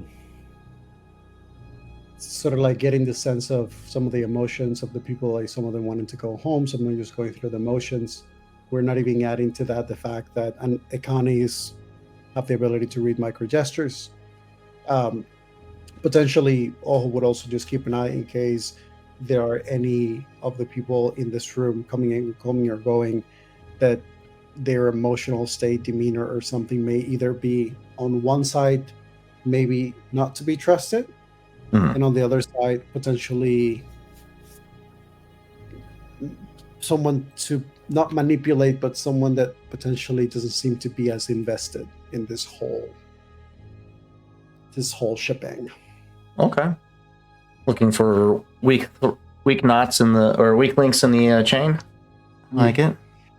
I like it.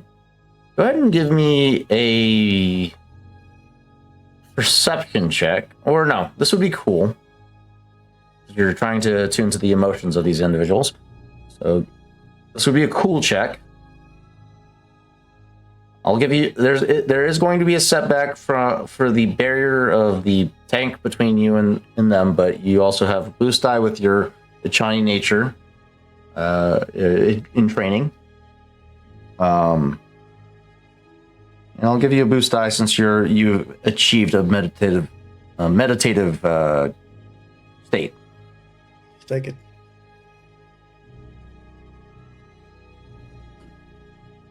And this will be an average difficulty.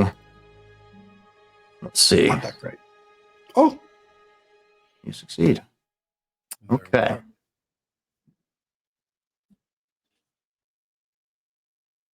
There's a petty officer.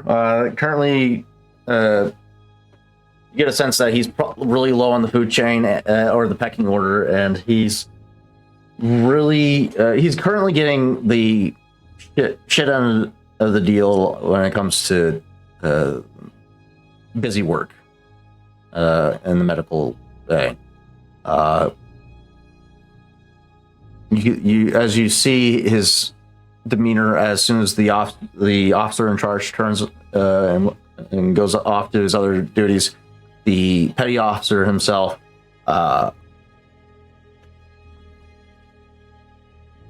his demeanor quickly shifts from strict adherence to military code to just wanting nothing to do with this place and wanting to go home.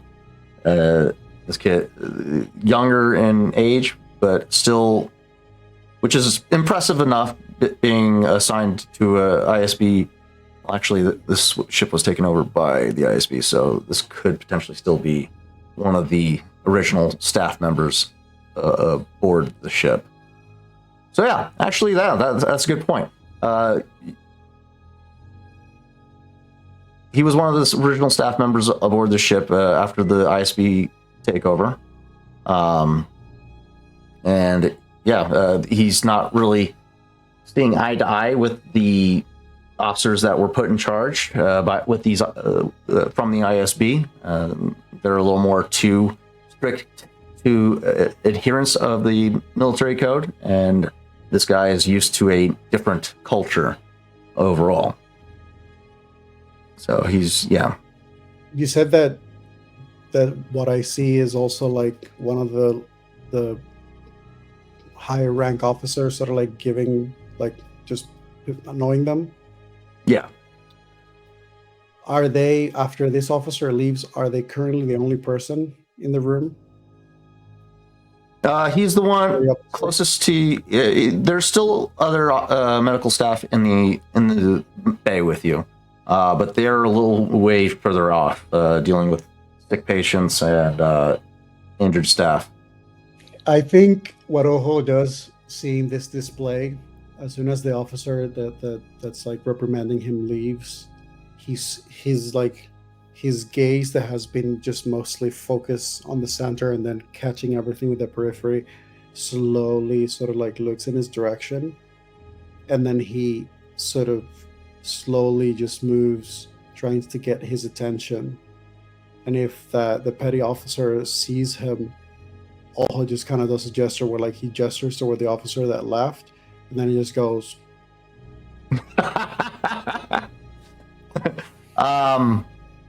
Let's see if he picks up on it. Let's get a goon. Who's the goon? Where's my goons at? Give me my goon squad. Let's go with an NPC general. Battens. Let's go with this guy. Okay. Let's do a perception check. I would probably say you're not trying to be too stealthy, but let's give that an average difficulty then. Okay, this kid, this younger gentleman, about 5'11", about 85 pounds, young individual, I would say, probably about in his mid-20s, 26, 27. Currently mopping, going through the sterilization process of re-sterilizing everything that Rawl had touched prior. He's, dragging ass essentially because he doesn't really want to go through it, and this is just busy work, obviously for him. He blue eyes, brown, short military cut hair, white lab coat. No, only officers wear lab coats. Never mind. He's just wearing scrubs. White scrub. No, this will be black scrubs. Currently going through the process, and his eyes catches your slight gestures, and he looks up, sees you going through this pantomiming, and he lets out. You see him kind of chuckle to himself for a moment as he kind of gives you a quick nod and an acknowledgement as he goes back to his tasks. perfect. That's all I need. All right. Chav, Rawl, like I said, you guys would take 5 minutes to get across the hangar bay to get back towards Ojo's position. Probably 3 minutes if Chav doesn't give a shit about safety protocol and just starts flying through the hangar. Yeah. But again, it sounds like we have more time until we are due to pick up our boy from his doctor's appointment. Or are we supposed to be heading there now? I mean, he's got about an hour left since he's healing a lot faster than anticipated by this point. Because he's at hour 4 in the tank, and he was projected to be in there for 6 hours. Is it easy to tell if there are scientists or research and development people on this ship? The answer is yes. Usually. Like, are they like distinctive between uniforms? Yes. The research staff would be wearing, depending on what sector of the ship, they'd be wearing specific types of uniforms. And I Tech don't staff know. wear coveralls. The medical staff wear scrubs and lab coats. And the tech officers that were in the top secret hangar bay, they too were wearing coveralls, but they had a signet identifying them, or they had badges that identified them with their security clearance. Gotcha. Okay. So with all of, oh, go ahead. I don't know why I keep thinking that Dr. Cortala's with the ISB. She's not. I On do the all same the thing. questions that I asked. Yeah, I do the same thing. I literally am like, oh, well, we're here. Maybe I could start talking. No, can't do that because Nope. she's not here. Mm-mm. But yeah, You guys so have a with- cyber expert at your disposal, and you guys do not want to use them. oh, not this one. She's better. She's got a doctorate. Like, He's not Dr. Kilbold. He's Agent Kilbold. All right. Unless he's Dr. Agent Kilbold. Anyway, semantics. yeah, what's So the first? if that's the case, then Chev is going to look at Raw and just go, well, since we have a little bit of time, you want to metaphorically raid Kilbold's coffers? Are we talking monetary or materials? Materials. Because yes. Hey man, we're about to show up to a rebel base with a stolen Imperial shuttle. I think that maybe we should make sure that that shuttle has some kind of Imperial gear on it. There's a whole troop hangar in there. We got to, like weapons could be in there, like armor, other sorts of, supplies and ammunition. Maybe perchance a Nenkarvan R444 Imperial Sky Swooper or two. I did get a look at that troop hangar bay. Hey, Tarzan, what did I find in there? Was it just fully barren, or what would the lost brother have kept in a stormtrooper barracks on this shuttle?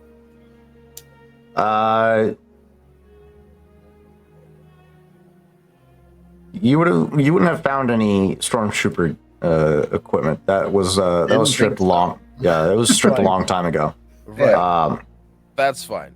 The So ship was was it all just empty, or I mean, you guys already found some of his hidden stash originally, and some of his personal effects. But other than that, there wasn't much else on the ship. Just some enough supplies for fuel, for travel, and that was about it. Anything useful aside from that was just the astrogation charts that you guys had scrubbed. so it sounds to me like we have a trooper locker room to stock if we're going to play off this altruistic pilot. There's no lockers or anything like that. It's just a bay itself where with cargo seats for troopers to line up in. It's like flying on a C-130. There is storage space, but it's very limited for. I was about to say, can you tell me what that's like? Because I've never. Yeah, it's just a room and there's seats on the wall. That's it. Yeah, essentially. There's not a lot of storage space afforded to the troops. This is just for them to get to and from a destination, not for them to go walking around and having a good time. Noted. then literally the only thing I'm omitting is the fact that there's lockers or anything to load up, but there would be gear on this thing probably if there was a contingent of stormtroopers escorting a very important Imperial officer or two. Various Yes. blast rifles. That maybe I, as an altruistic pilot, just so happened to be able to throw some of these prisoners. Nope, not prisoners. We discussed that. Grab some of these guys and pick them up to bring them back to the Resistance. Further plans? I don't think that's possible. However, to make it more believable, we could paint the ship floors in blood. Where we get that blood from, I don't know. But at the very least, we don't have to explain a body or alive ones, You're fucking wild. or take alive ones. Please no. There is a midpoint in between. There is a midpoint in between your current position to Oho's medical bay, where a quartermaster would be stationed that would facilitate this supply order. Yeah, that is what I am looking for here. Like, for the most part, he's looking to just sort of get enough to sell the image of, like, yeah, there was probably like if there is an ammo or like a weapons trunk that he can throw in a corner somewhere that has a couple couple crates of blasters. gear and supplies. Yeah. Yeah. Okay. But in that, Tarzan, you and I have a pinned message where I have talked about a lot of things that I wish for.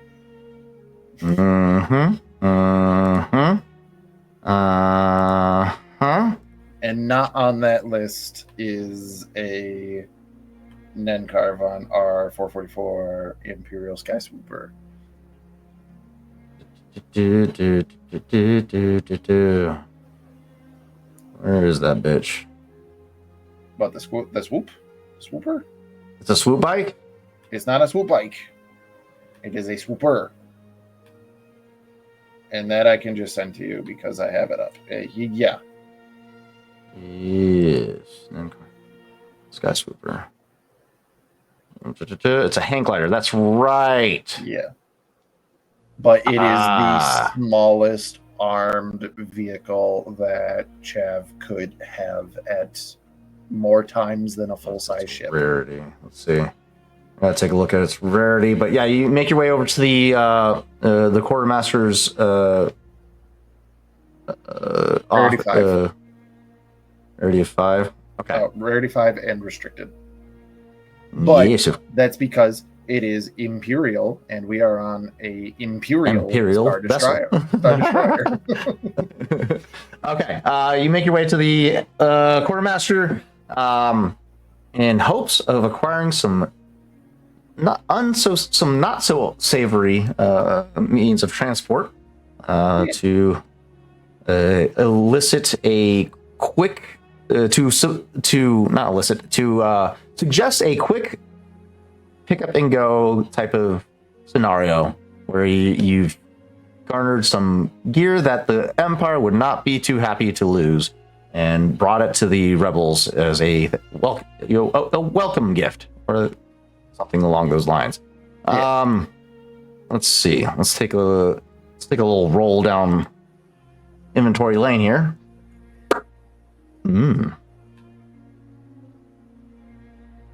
It looks good. It looks like the odds are in your favor today, my friend. But where this journey goes is going to be 2B dice as we come back from intermission. Once we all get resituated, get hydration, bodily needs if you got any.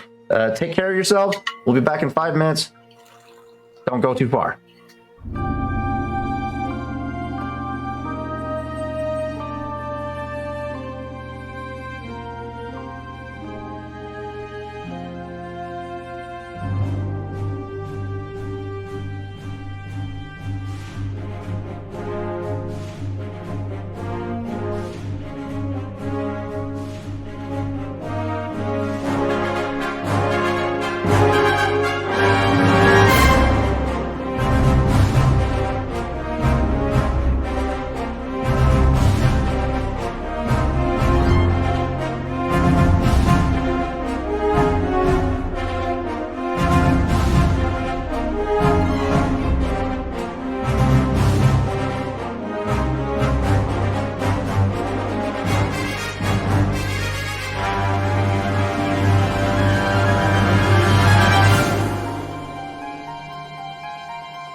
Hello and welcome back, all you wonderful Tibby Dicers.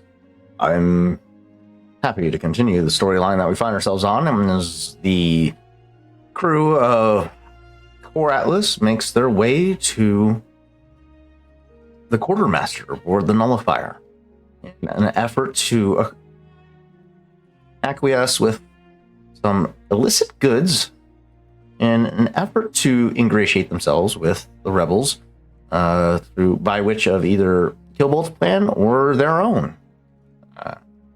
It is at this time that we find ourselves in the scene where they disembark their grav sled after a speedy approach with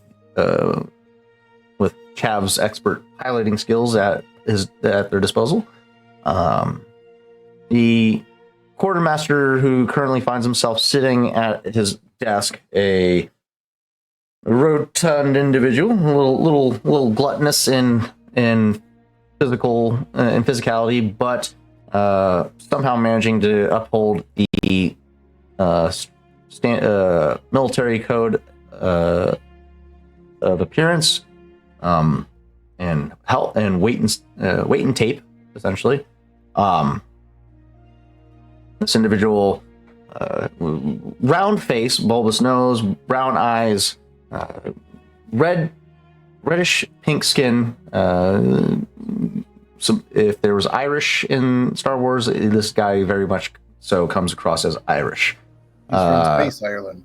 Space Ireland. Individual by the name of Deck Officer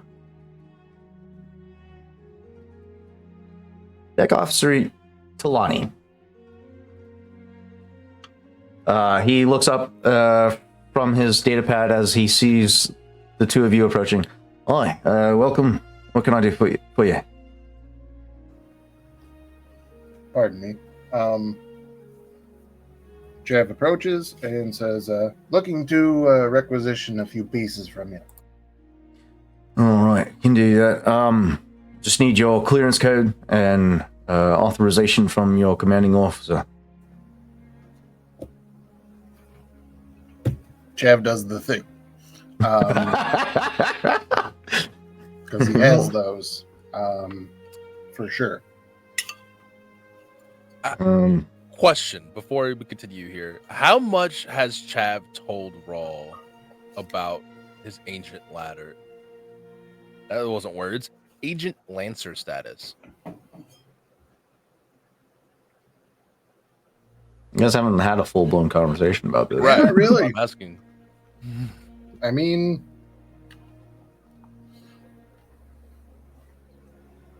I believe that he just kind of kept it simple. Like, I'm on the hook with the ISB. I am a agent for them. Okay. Not anything else, really. Like, and they got a cool ship that I want, as well as I want my own ship back. And then also, he's gonna help me free Notherland. Okay. All that it takes is talking some shit about the Emperor. If you glance at Rawl as you're pulling out your identification and stuff, he's gonna kind of frown as you're doing this, as the realization is really sitting in now. Like, this is concrete proof that yes, he is now on the hook, and not just the way that Rawl and Oho are. Like, he's on the hook. Like, they got his IP address, they got his social, they got everything. And he's not thinking sellout. He's not thinking that, but whatever Sounds the like you're word, thinking sellout. whatever word close to that is, sellout's a little bit too strong. I don't think you're filling out, but whatever closeness to that is, that vibe, yeah, it's kind of on his brain a little bit.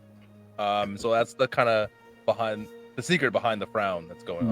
What I'm going to say is go ahead and call him a sellout, and then you can find out how I would define it, because it's the same way that he would.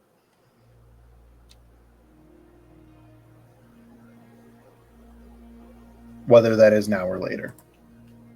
Yeah, Um, we'll probably save it for later, but not right Deck- now. Not Deck- yeah. Deck Officer Talani takes your code cylinder, inserts it into his data pad. Oh, yeah, Agent Lanza.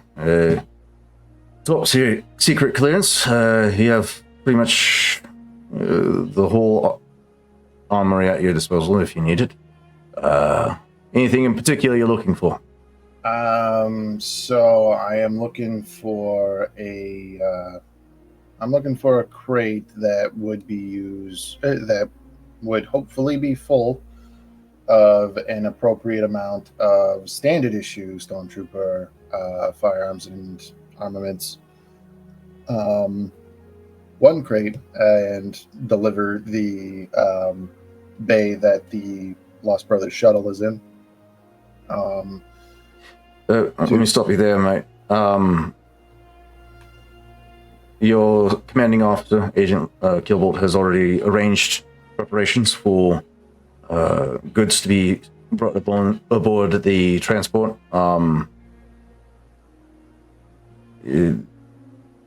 Would you have an itemized list as to what he's putting on there, so I do not double order as it would?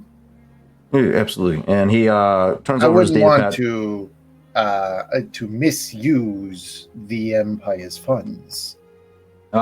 He turns over his data What's pad that to you, and you'll see an order of detonite chart, thermal detonators, a 2 missile tubes, a cache of blaster rifles. They would be listed as inert, or otherwise meaning they disabled it in some way to make it not functional, as they're not trying to, give the rebels overwhelming firepower easily. And then some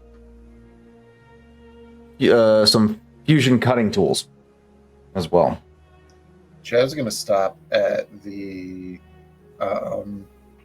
catch of blaster rifles, and he's just going to be like, "Hey, what about this?" The cache of blaster rifles. Yeah, the Agent Kilbolt didn't deem it appropriate to hand over functional weaponry to the enemy of the Empire. It seems a bit counterproductive to the fight. Right. Okay, so not saying that logic is incorrect. However, my logic is that I need to sell that if I'm showing up with Imperial goods, mostly the shuttle is the big deal, which the agent in question knows this. If I also show up with, let me make sure that I'm reading this right, zoom in, mechanically inert blaster rifles by design, don't you think that might plug a hole in the story that I'm selling? I can see your concern. However, he made it explicitly clear that the thermal detonators should remain functional.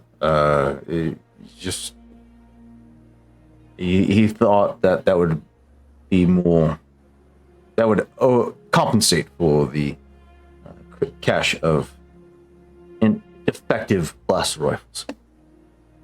Tell you what, compromise. Give me what? So, like, if it's like a dozen or something, he's gonna be like, half a dozen operational, half a dozen inert. That I can pass off. Okay. We're talking a negotiation check. Let's go. All right. I don't want to negotiate. I want to deceive. Or maybe charm. I mean, if it goes wrong, we can try the deceive route still. Raw will help with that. All right. So, what would be the difficulty here? Average difficulty. Boys. Oh, am I rolling the difficulty or not? Yes, go ahead. Yeah. Okay. Boys, may I? Why not? Why not? It's basically an RP session. I don't think we're gonna get into combat yet. Maybe. Roll initiative. Hey. All right. I didn't see the result actually. Just refresh the page. Yeah. Cool successes. You got 2 successes, 2 threats. There's a level of apprehension from Officer Talani. This.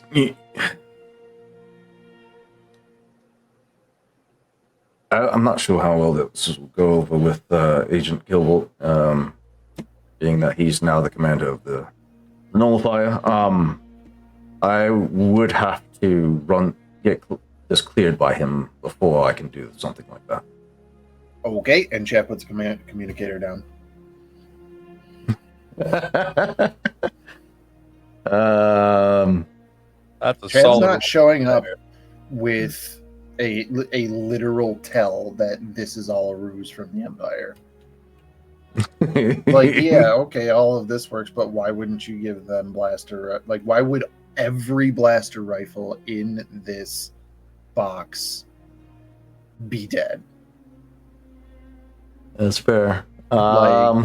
Give me half-ish that work. The other ones, maybe I can say, you know, it was a crew of 6. These ones ended up getting defective. I can doctor up those logs. Yeah.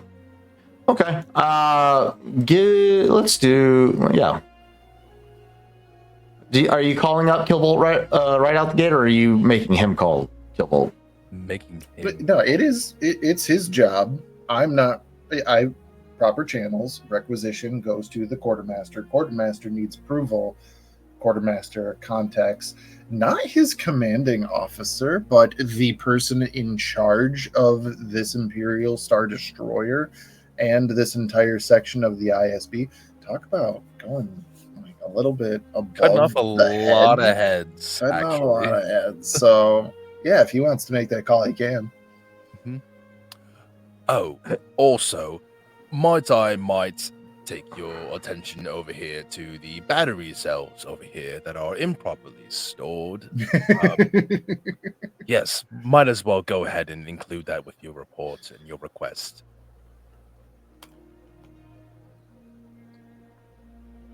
This is for a boost eye. I don't really need a boost. I'm not going for a roll. Let's Literally, see. this is Chad just saying this is Or a what he setback die. needs. no. This is him. This is Talani trying to discern the proper course of action here. So this is going to be a discipline check from him, because there is a chain of command that he has to go through, and you're basically telling him, giving him the putting down a line of communication that circumvents his entire chain of command. Well, that was his idea. He said I would need to get permission from Agent Gilbolt. Mm-hmm. Right. And I said, okay, and I handed him the communicator. But yeah, he would have to naturally he would have to go through his chain of command in order to get the word up to Killbolt. Clearly, a shit ton of red tape that the military has to go through in order to get anything done, which is why nothing ever gets done. Right. Well, if Chav is going to get his job done, we're cutting through some red tape. What is your charm? Charm ability. I have 1 ability die, 1 proficiency die, and I also have a gift from the Lord on High, the Natural Charmer talent, meaning that I can reroll a charm check once per scene. Okay, so I'm basically contesting his discipline against your charm right now. So you could potentially. No. I'm utilizing your charm ability die as a difficulty setting for his discipline check. Propose offering the Natural Charmer to function as a setback die for this individual.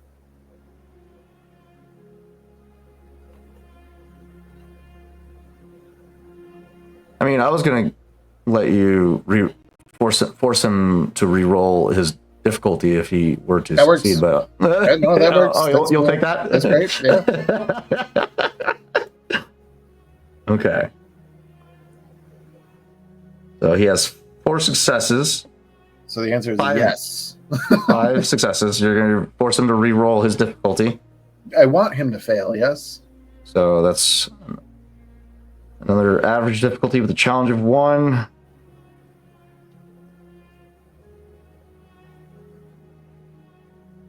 So that's 2 failures against his 5. So that's 3 successes still.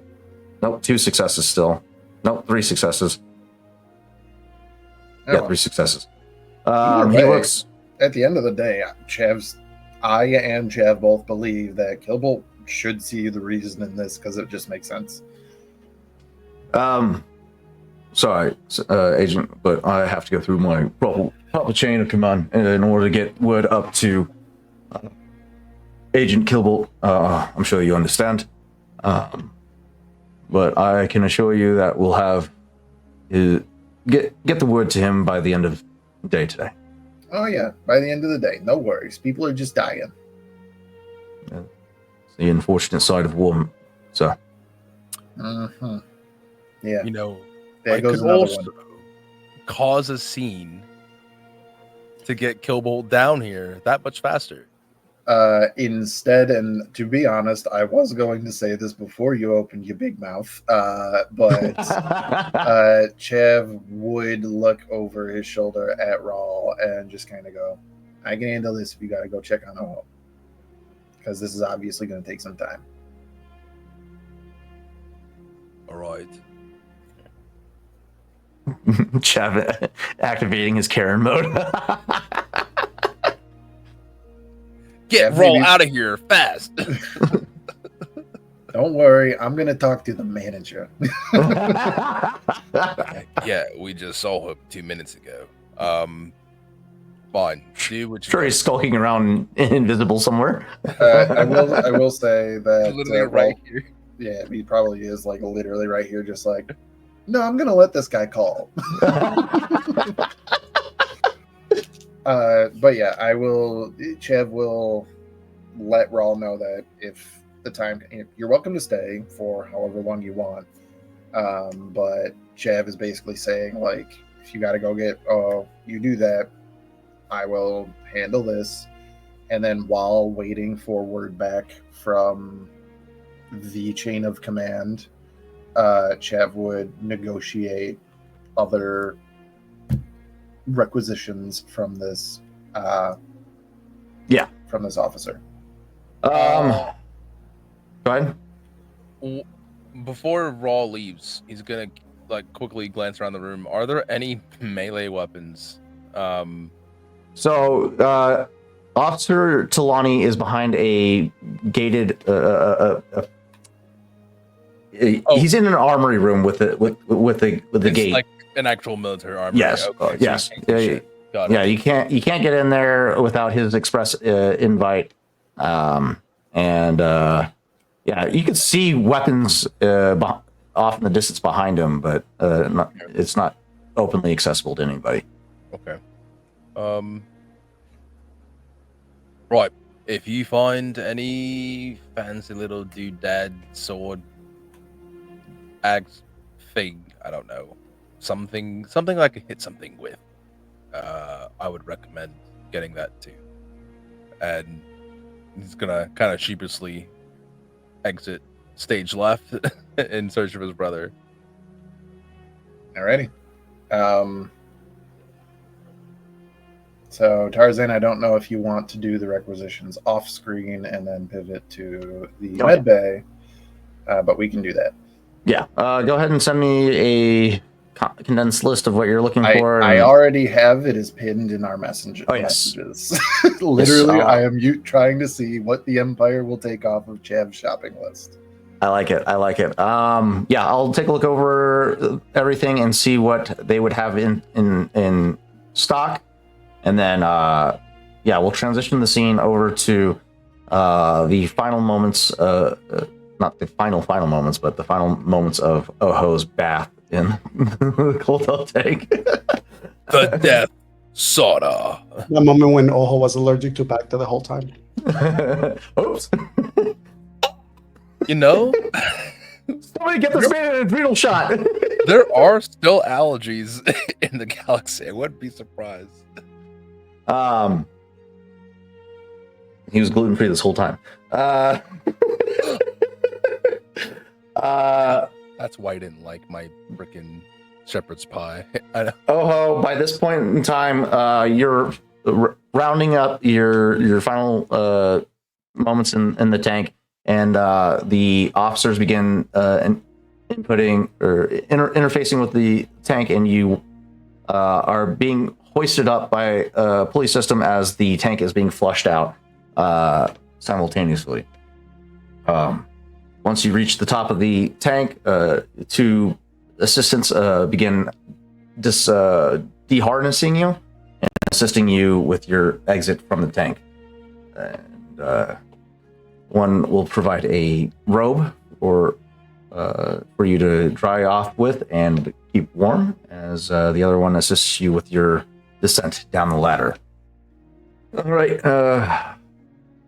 Your vital signs are looking good. Full recovery of the injuries that you sustained. These cauterized wounds seem to have healed over almost completely. You may still experience some level of impeded motions, as there's limitations to what Bacta can restore, but overall, you are in full recovery. He takes a towel, dries himself off, listening to the information, sort of nodding lightly. His eyes sort of like scanning to see if he spots the Petty officer. petty officer. He's currently mopping up the excess that is on the floor around the area from your departure from the tank. I think Oho just sort of goes,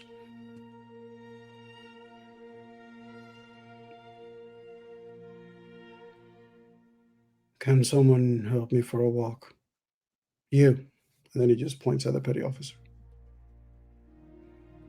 The petty officer has his tests that he needs to take care of. One of my assistants will be able to take you wherever you need. Once again, it's just the All right, I'll give you a boost die for this, because this would be pretty unnerving for just about anybody. Give me a coercion check. This is average difficulty. All right. Well, damn. Yeah. Damn. Okay. Cheers to that. The dice are telling a story, apparently. The officer, as he's trying to go over, as he's going on about one of his assistants, you hear his voice begin to wane a little bit as he realizes the intensity of your stare. All right, Petty Officer Delane, would you care to assist this individual to where he needs to go? And Petty Officer Delane stops mid-task and looks over at his commanding officer, then to you. Yes, sir, I can do that for you. I think Oho probably takes his clothes, puts them on, grabs the blade, sort of puts it on his satchel, and then Small thing. You gave Rawl your clothes and you left the blade. not the clothes. I gave you the gear. The gear. Lightsaber and all Yeah, that. lightsaber is it's Oh, it's stashed away. properly stashed away. There's no way No one's glimpsing that. he wouldn't have done any of this if the lightsaber was on him. Okay. I will but yeah, suffer and die rather than have this lightsaber on me when I go into this back to tank. Yes. But yeah, I think he puts his stuff, and then as he moves toward the petty officer, it starts as if it's probably going to like use him as support, and instead it's just like his hand sort of like lands heavy on his shoulder, and it looks like the petty officer may be helping him, but in truth, like Ojo's hand, firm grip, is just leading the, it's just leading the walk. Hmm. It's just that thing of like it's just like that, and just sort of leaning on it, but it's like really just putting that pressure of like he's just moving and kind of like make him move with him. Okay. Yeah, you can hear like a pain grunt emitting from him. Wherever you want to go, sir. I just need to stretch my legs. Is there any Okay. particular place in this base? It's a place that you like. A place that maybe helps you clear your head. I mean, Chow Hall's pretty, pretty. It's a good place. I like to hang out there occasionally. Where do you go when you need a break from all these idiots? Kind of looks at you with a concerned but intimidated stare, trying to discern exactly what you're trying to get at. Give me. What are you trying to achieve here? Are you trying to motivate him into taking you somewhere? Are you trying to lead? Trying to inspire? I'm trying to make him lead the way, potentially to a place that it is, if this person, well, I may not necessarily know it, but if this person works here and they seem to be not that pleased with the whole situation, they probably find time to get away. And if so, where is that? Because then that puts me in a position where he gets to share a place where they feel safe, which allows me to have a conversation with them in a place where they feel safe. Mm. Oh. Where is it? Psychology, baby. Where does Petty Officer Delane feel safe aboard a Starter class Star Destroyer? The second to last stall in the men's room. That You know what? very- You know what? dark void. Don't do this to me, Tarzan. You know fucking do what? this. This is where Be better You than should the do gap, this. Tarzan. Be better than the you gap. used to do this. I would go to the bathroom, just go to the bathroom just to get away from my fucking command, my chain of command. Come on, there's no smoke pit. Come on, on, I'd man. go straight to the smoke pit. It's a goddamn Star Destroyer. I mean, have you been on a fucking naval vessel? There ain't much fucking Well, places to there is- hide. There isn't. Goddamn Star so Destroyer. true. The only place to hide on a naval ship is the bathrooms. This travels through goddamn space. Well, I'm not asking for a Maintenance fancy chat? room. I'm just asking for, especially if this is an individual who has worked here more than even the ISB has. Where else could you possibly find solace aside from your own bunk? Actually, you know what? We're gonna roll for it. It's either gonna be the latrines or his bunk room. Is there any chance that potentially it could be like a maintenance closet? Or an engine room. or an observation deck that's not really used because it's a Star Destroyer. It's huge. Or a storage room of salvage. Maintenance closet. I mean, Or a Somewhere, toilet? somewhere that people actually wouldn't go to. Preferably less lighting, like a single light bulb. Probably with All right. one button that blows up Darth Vader's head. It we just- have That button. latrines, bunk room, a maintenance closet for cleaning supplies. I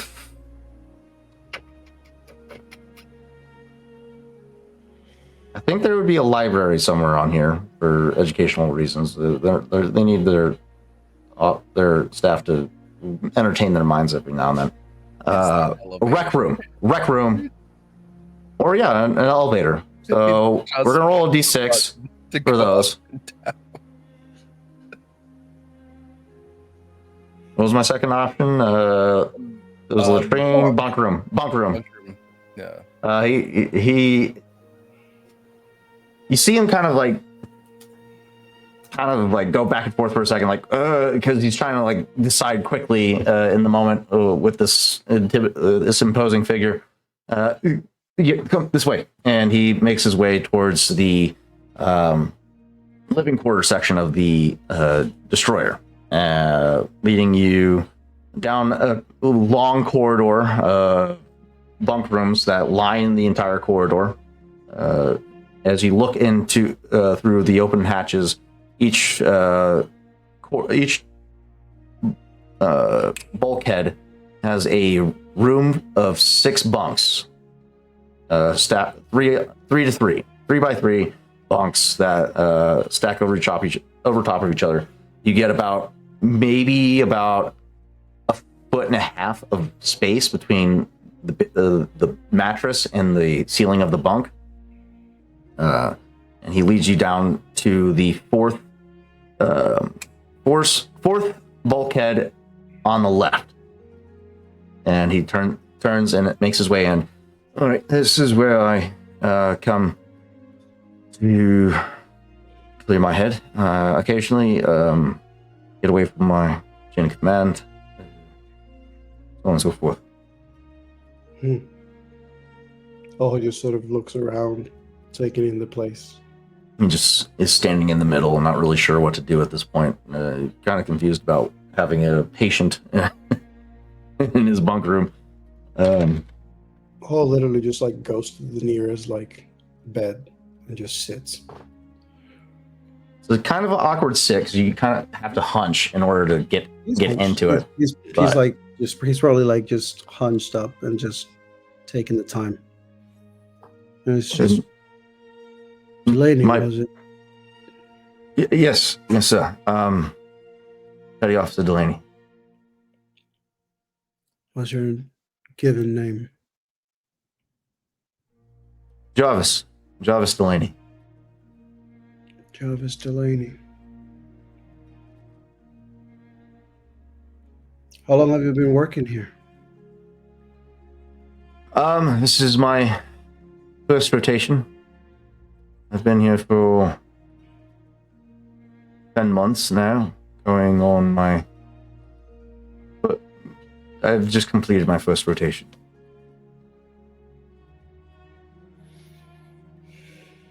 It must be hard regretting the choices that led you here. What do you mean? I'm proud to serve my empire. Mm-hmm. Do you think that those that you are serving here are serving the Empire?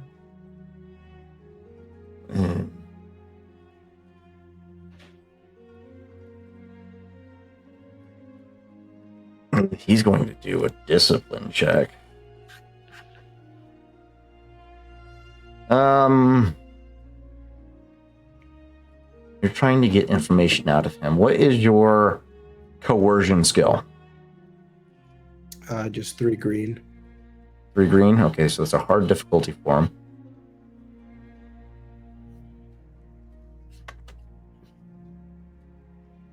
A cash and a token to downgrade that difficulty. I'm going to use my ability that I can use per turn to give him disadvantage. Actually increase 1 rank if I'm not mistaken. Wait, what?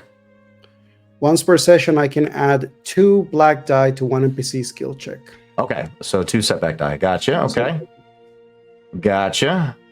Interesting. We'll see how that works out for me. All right, Petty Officer Delaney, how do you uphold your training? Pretty well, actually. I'm sorry, sir. What you speak of would be considered treason, and I'm no traitor to the Empire. I wasn't asking if you were.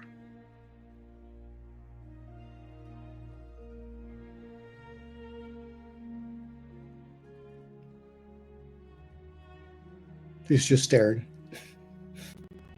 The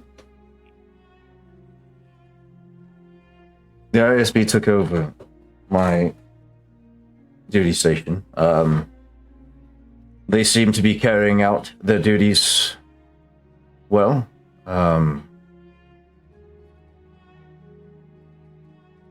It feels a shame that Admiral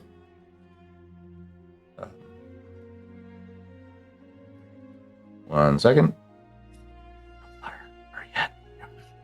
It's a shame that Admiral Camus Yuldani was stripped of command and branded a traitor. I felt like he deserved better. He was a capable admiral. I respected the man a lot.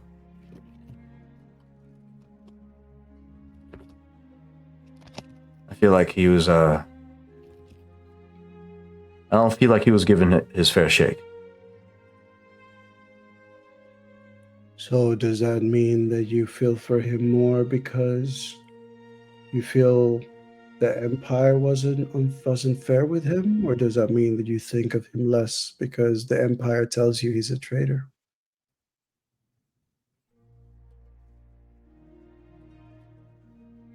I'm not quite sure what you mean. Well, I asked you a question. You thought I was asking you something which you think to be treason. This admiral that you speak of in high regard was deemed a traitor and removed from their position. Yet you believe he was not fairly treated, so is he someone to be admired, or is he a traitor?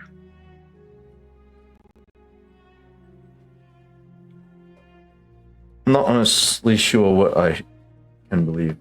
We were told that Admiral Yuldani was plotting against the Empire. But he never showed any Evidence? No.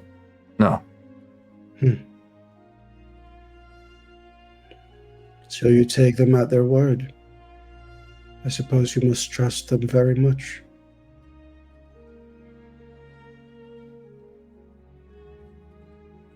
The chain of command tells us what we need to know. Oho leans to the side and just lays down on this bed, whoever fucking bed it is. It's not his. Not giving it to him. Just lays down. Just takes like a deep breath, like this, just like a. Tell me, Officer Delaney, what do you fight for? I fight for Coruscant, sir. And what's in Coruscant? My family, my mother, father, sisters.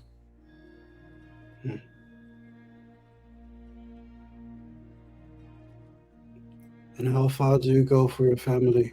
And are you willing to go? Whatever it takes, sir.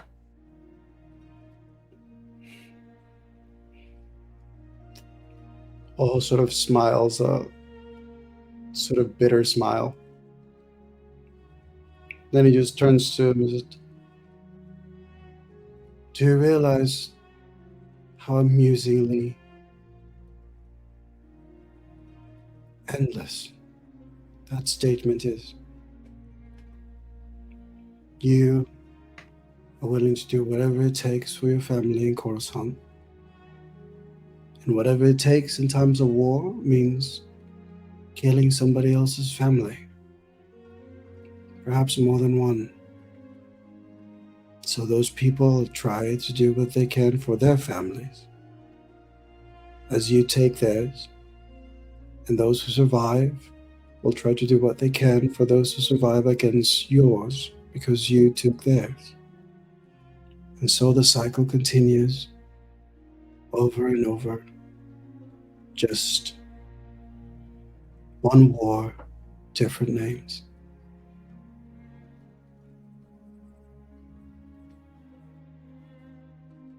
I fight for order and justice. The rebels are terrorists. They kill indiscriminately. And Do they?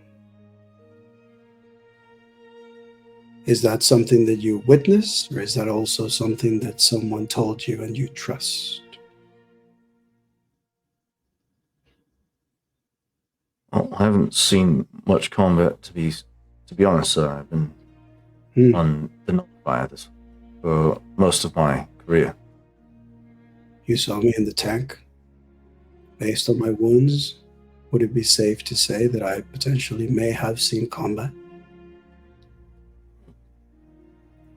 Some of the wounds that you bear are gruesome. I'd take a stab at the assuming that you've been way more capable in combat than I. Yes. Have you ever been hungry, Delaney? Really Yes. hungry? I believe so. Yes. So Have you ever woken up not to realize that you are awake, but to remember the first thing that you feel your stomach is touching your spine? And that the only thing that accompanies you day to day is making sure that whenever you take the next step, you are not going to faint. Have you ever been that hungry? no, sir.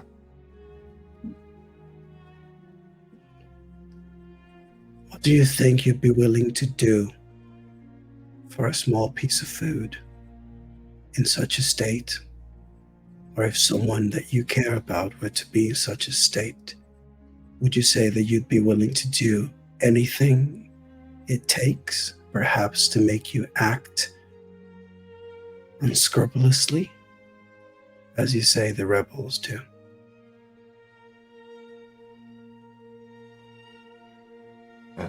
Yes, I think I would do whatever it took. Oh, sort of brings himself back to sitting. There is no difference, Delaney, between the ISB, the Empire, the rebels. The only difference is, what window are you watching the story from? Rebels today, Republic tomorrow, Empire today, Rebellion tomorrow. I don't think that I have an answer for you that would solve this problem, because I do not have it, and trust me, I have thought about it. I do have things that I fight for, but it seems hard to find the answer of how to stop this wheel. And perhaps there isn't one. Perhaps we will just keep going, and peace only becomes but the inhale before the exhale of the fires of war.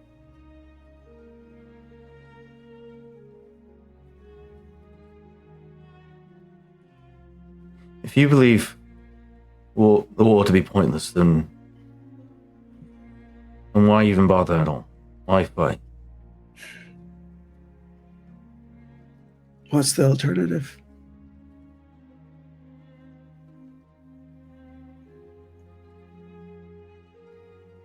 Would you just go back to your family? Do nothing? Hope to enjoy whatever days you have left, in the hopes that you won't be victims to whatever next chaos unfolds in the galaxy? You could. I've thought about it. To just enjoy the time that I have left until whatever explosion, blaster, blade comes my way and ends me. So you could choose your days, the ones that you can count, or you can sacrifice those in the hopes that you can buy more later. It's all a big gamble. You see him start to become a little more shifty. and with More what? your more shifty, Mhm. the more unnerved. With your ability to read micro gestures, you come to the realization that his mind is starting to he's processing the things that you're saying to him, and then he's coming to the realization that he's alone with somebody that he just now remembered has a blade, and you see him take a step backwards towards the bulkhead as he's you get a sense that he's becoming a little more trepidatious about this whole interaction at this point. I think if the notice is was I'm watching him and noticing the micro gestures, I noticed they're looking at the blade. Ojo literally just grabs the blade and in just one swoop takes it off and then tosses it on the floor before his feet.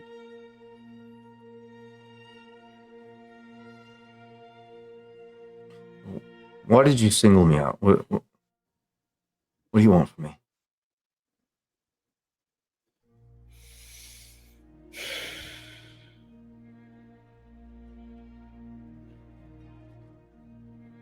You know,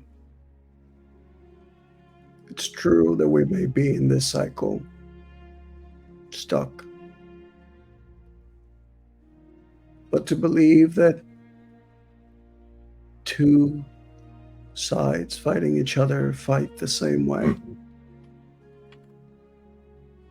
and that their methods are the same, or that their intentions for the greater good or evil are the same, is a lie. Fighting for peace through compassion is not the same as enforcing order for silence. And I guess when I saw you, I saw someone that perhaps may still be asking the right questions.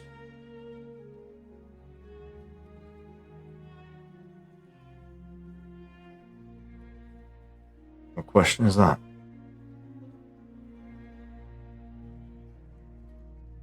Am I making the right choice?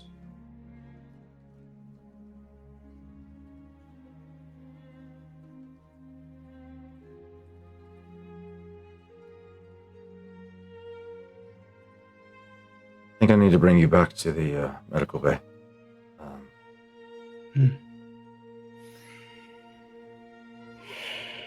I thought that I was done with the healing.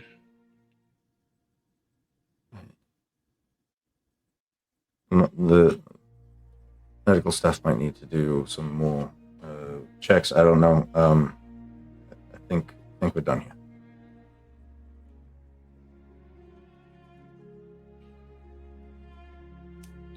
Ojo sort of just slowly stands up, grunting a little bit, and then just walks toward the exit as it just stops right next to him.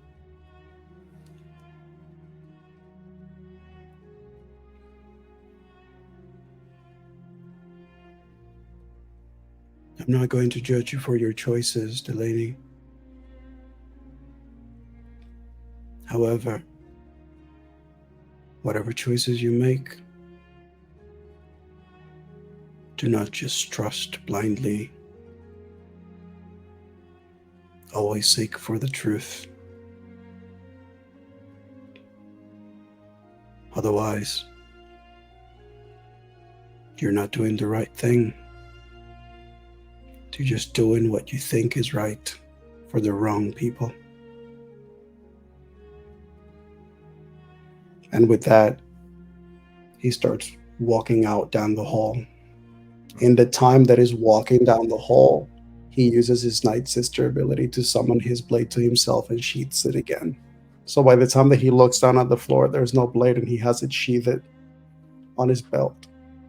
Yeah, I'd say he was probably caught up in the moment and comes to realization that you never went bent down to pick up the blade, and he turns back to go try and get it for you, and then he realizes it's gone, and then he goes chasing after you. I need a leadership check from you. That is not my forte, sir. And leadership, Tarzan It is a- doesn't care what your forte is. Listen, I'm just here for being stealthy. Like, He said just hand it over. That's what he said. leadership difficulty is hard with a challenge of 2. okay. I'll give you 2 boost die for this check, because this was a very unique conversation and you brought up some pretty strong points. Okay. Let me see if I have anything to improve this. I don't know that I have anything. No. Okay. Not that either. No. 21.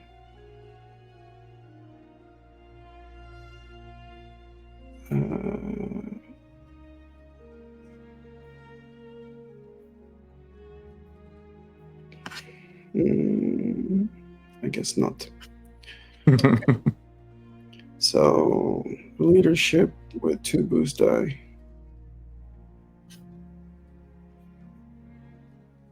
Okay, Roll. let's see. Oh,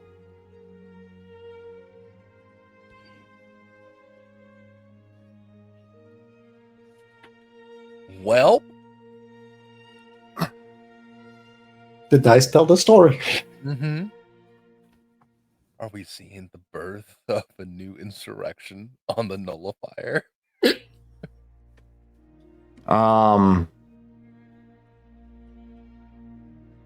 Petty Officer Delaney remains conserved or introverted for the duration of travel with him or with you. Upon arrival back to the medical bay, he brings you inside, but as soon as he's inside the medical bay, he goes off on his own to take on any tasks that his commanding officer may have for him.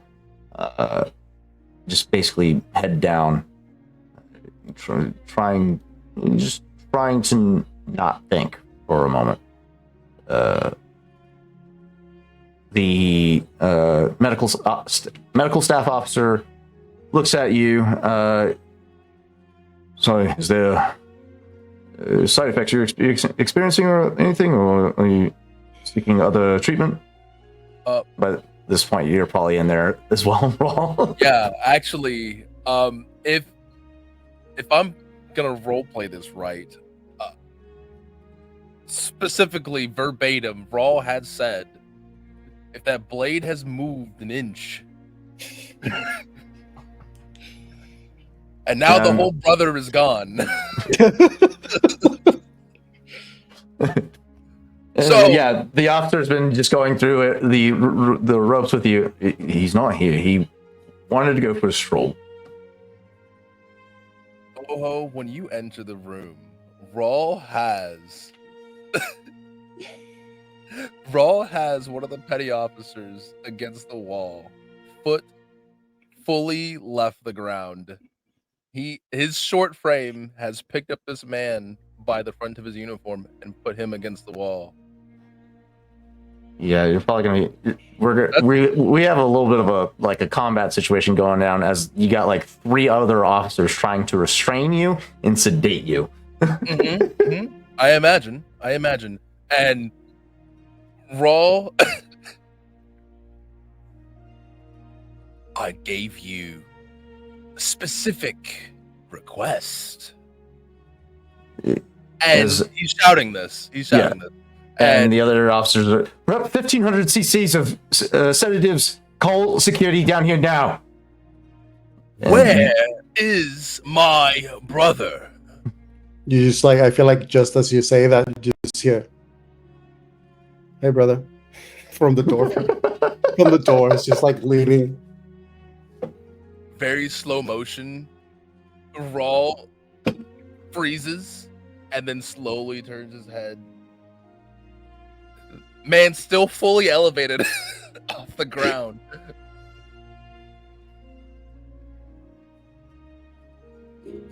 Couldn't leave a note. You couldn't leave, and saying, "Hey, I'm leaving." I'm supposed to just believe these people. I was trying to tell you. He left. You stop talking. Raw, Having a conversation with my brother here.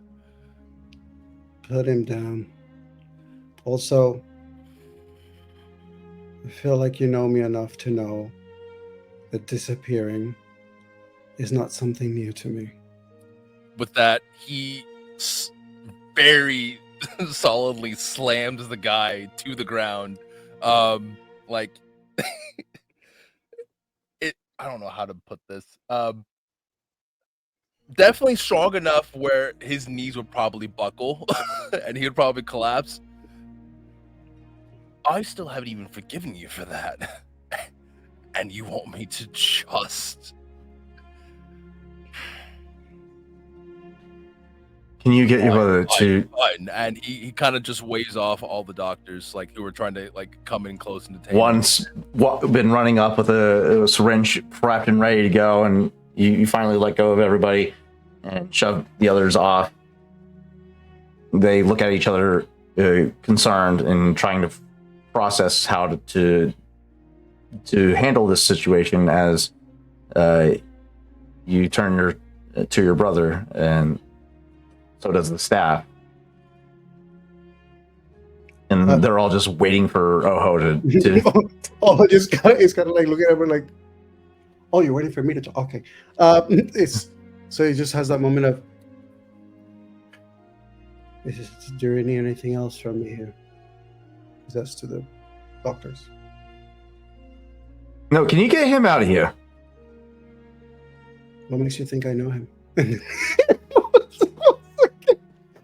He just walks. He just walks. He just leaves. He takes a moment after he says that, just gives one last look to Delaney in case he's looking his way. And it's just that. It's just like an acknowledgement. And then he's gone. Just starts walking down the hall.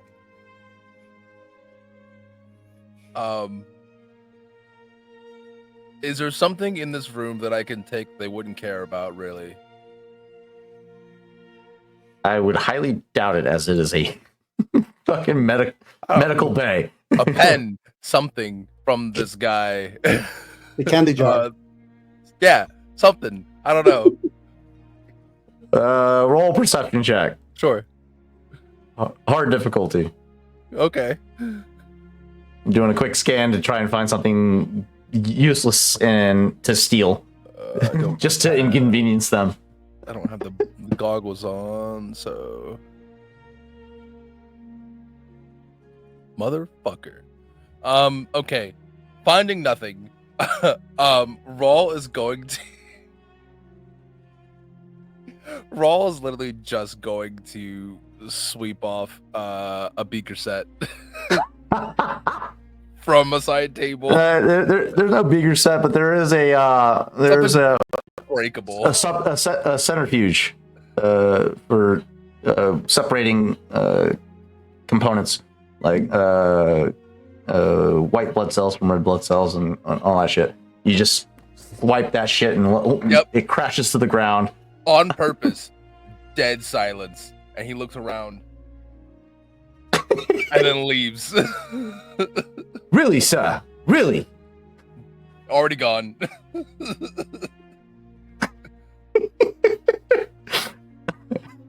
The two of you make your way back out towards the hangar bay, where Chav is currently locked in negotiations and acquisitions for this ship. How long have Chav, you been on hold now? my lieutenant is currently working on. Wait, wrong voice. My lieutenant's currently in talks with his commanding officer as well. Just give it another hour or two. Should be handled shortly. Alrighty, no, but you know what? It is what it is. It is what it is. What it is, right? You know, just trying to do the Empire's work for them. Just You all I'm have trying the means to do. call Killbolt right directly in your kid. You're waiting for the chain of command. All in all, how long has it been?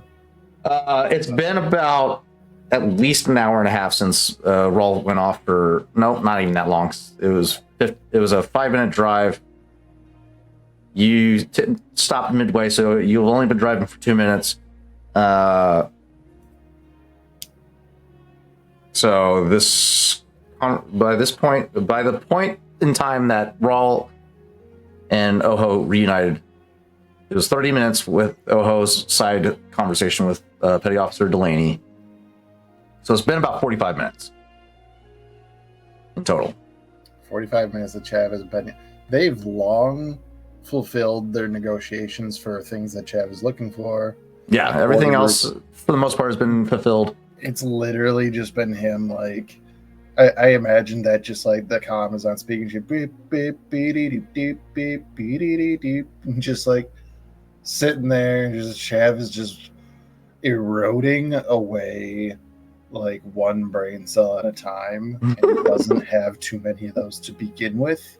So, like, literally at this point, like if Rawl and Oho are like on their way in, Chav's just gonna kind of like, you know, like scratch his head, look at him.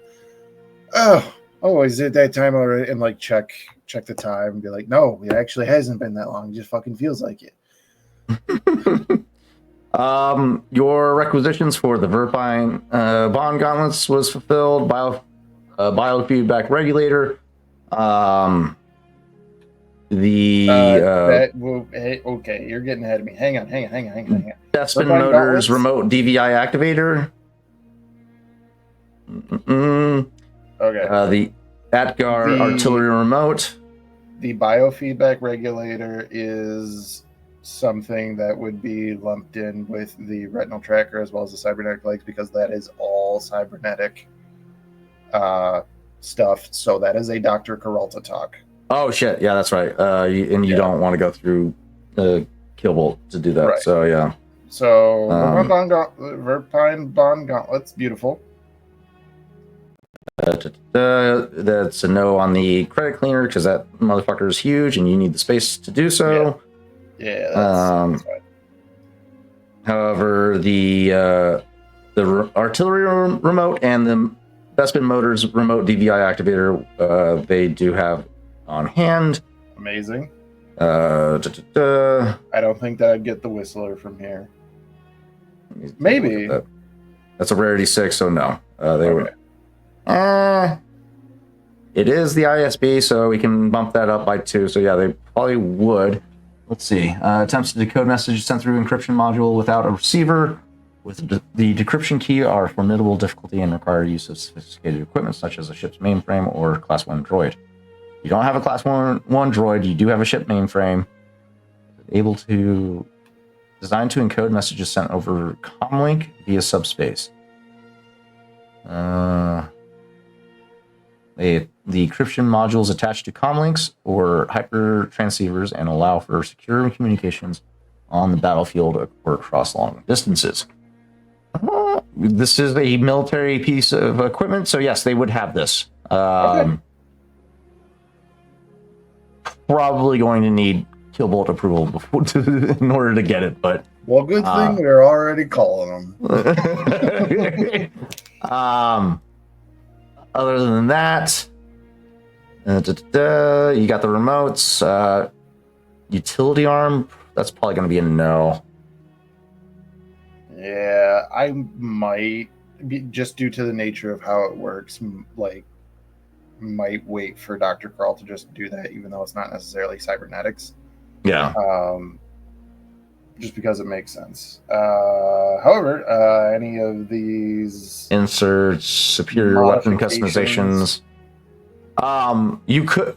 The quartermaster does direct you when you brought up the superior weapon customizations to go see the R&D. the armory specialists as Okay. as they're the ones that oversee modifications to weapons or and whatnot in armor. He's just the quartermaster, so he handles inventory and stuff like that. He's not the one that does weapons modifications. But he can give you the go ahead to. Then skipping those. Heavy blaster pistol. Yes, you would have.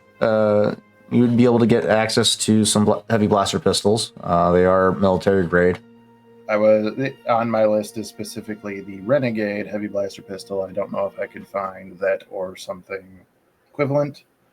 A niche similar to that of the Blastech T6 Thunderer and the Zerka C10 Dragoneye Reaper. Sorosub Corporation's Renegade heavy blaster pistols features the highest energy output for any Sorosub model blaster pistol. Yeah, this one you're gonna have to go outside of the Empire to get. Is You're gonna that have to- is hypothetically is that maybe perchance the pistol that is sitting in the cockpit of a certain Mando Moto starfighter that is here? Actually, yeah. Yeah. That would Guys, be the type of Everything's pistol. coming up, Chav. That would be the type of pistol that they would have as a sidearm for their You're pilots. welcome.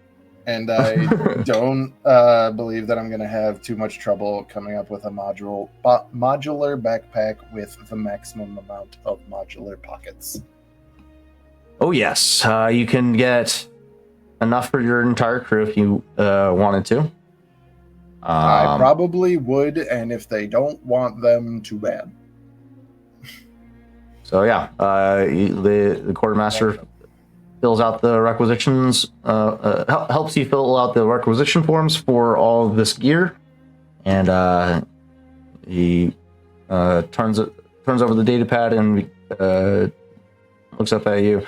All right, all gear all requisitions will be filled within the hour. Do you want this delivered to your bunk, or would you prefer it delivered to your ships? Oh wait, so this was all Chav's list.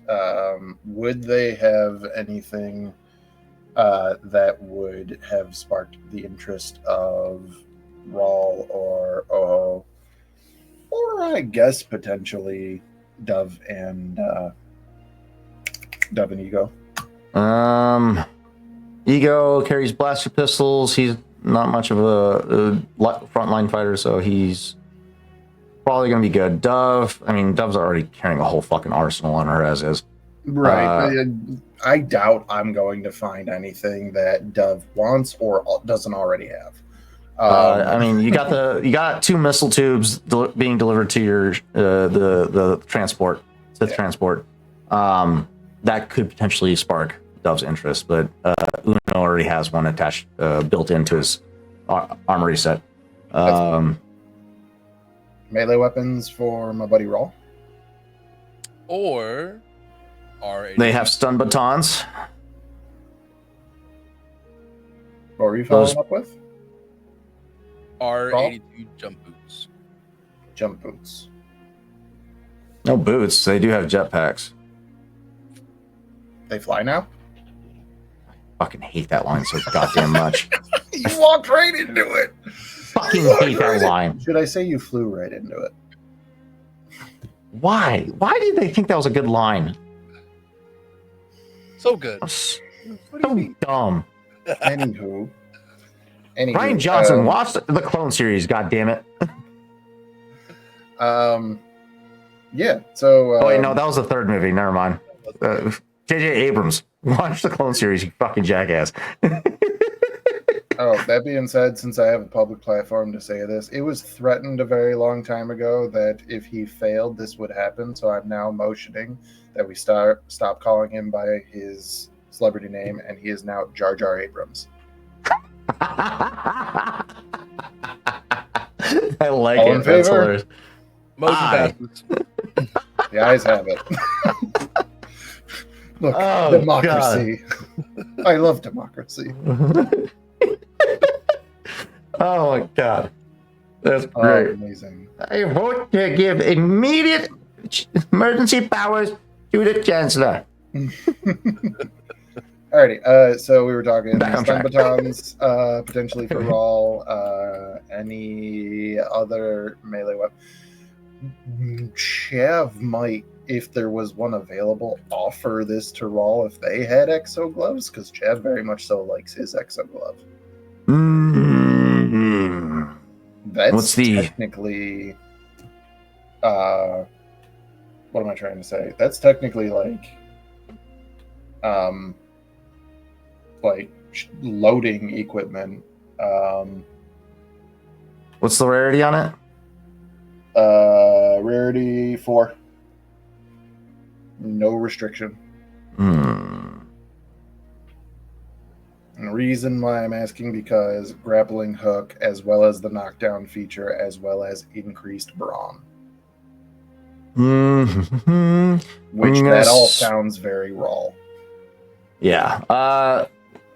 He doesn't have any in stock currently. Okay. Get the ones that they do have are currently being signed out to various crew members already, so they don't have any extra to spare. I would like their names and the location of their bunks. No, I'm kidding. Just gonna slip that to Oho, and then we have as many exo gloves as we want. Hey. But yeah, so stun batons. What other melee options available?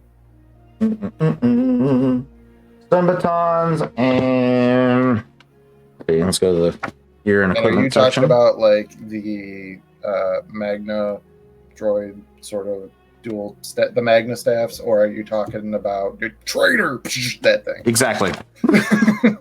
That one, the fold-out baton that that Finn faced off against with the lightsaber. Which is dope because that's essentially like a tonfa. So I mean, a charged tonfa is actually pretty badass. Indeed, it is. So yeah, that would be the extent of melee weapons, and then they have a couple flamethrowers available too. Too bulky. Too bulky. He's too bulky, he says, as he's carrying around a fucking shield. Yeah. Well, since you're like showing up, then like before we actually finish the requisition, there, I would offer the stun batons.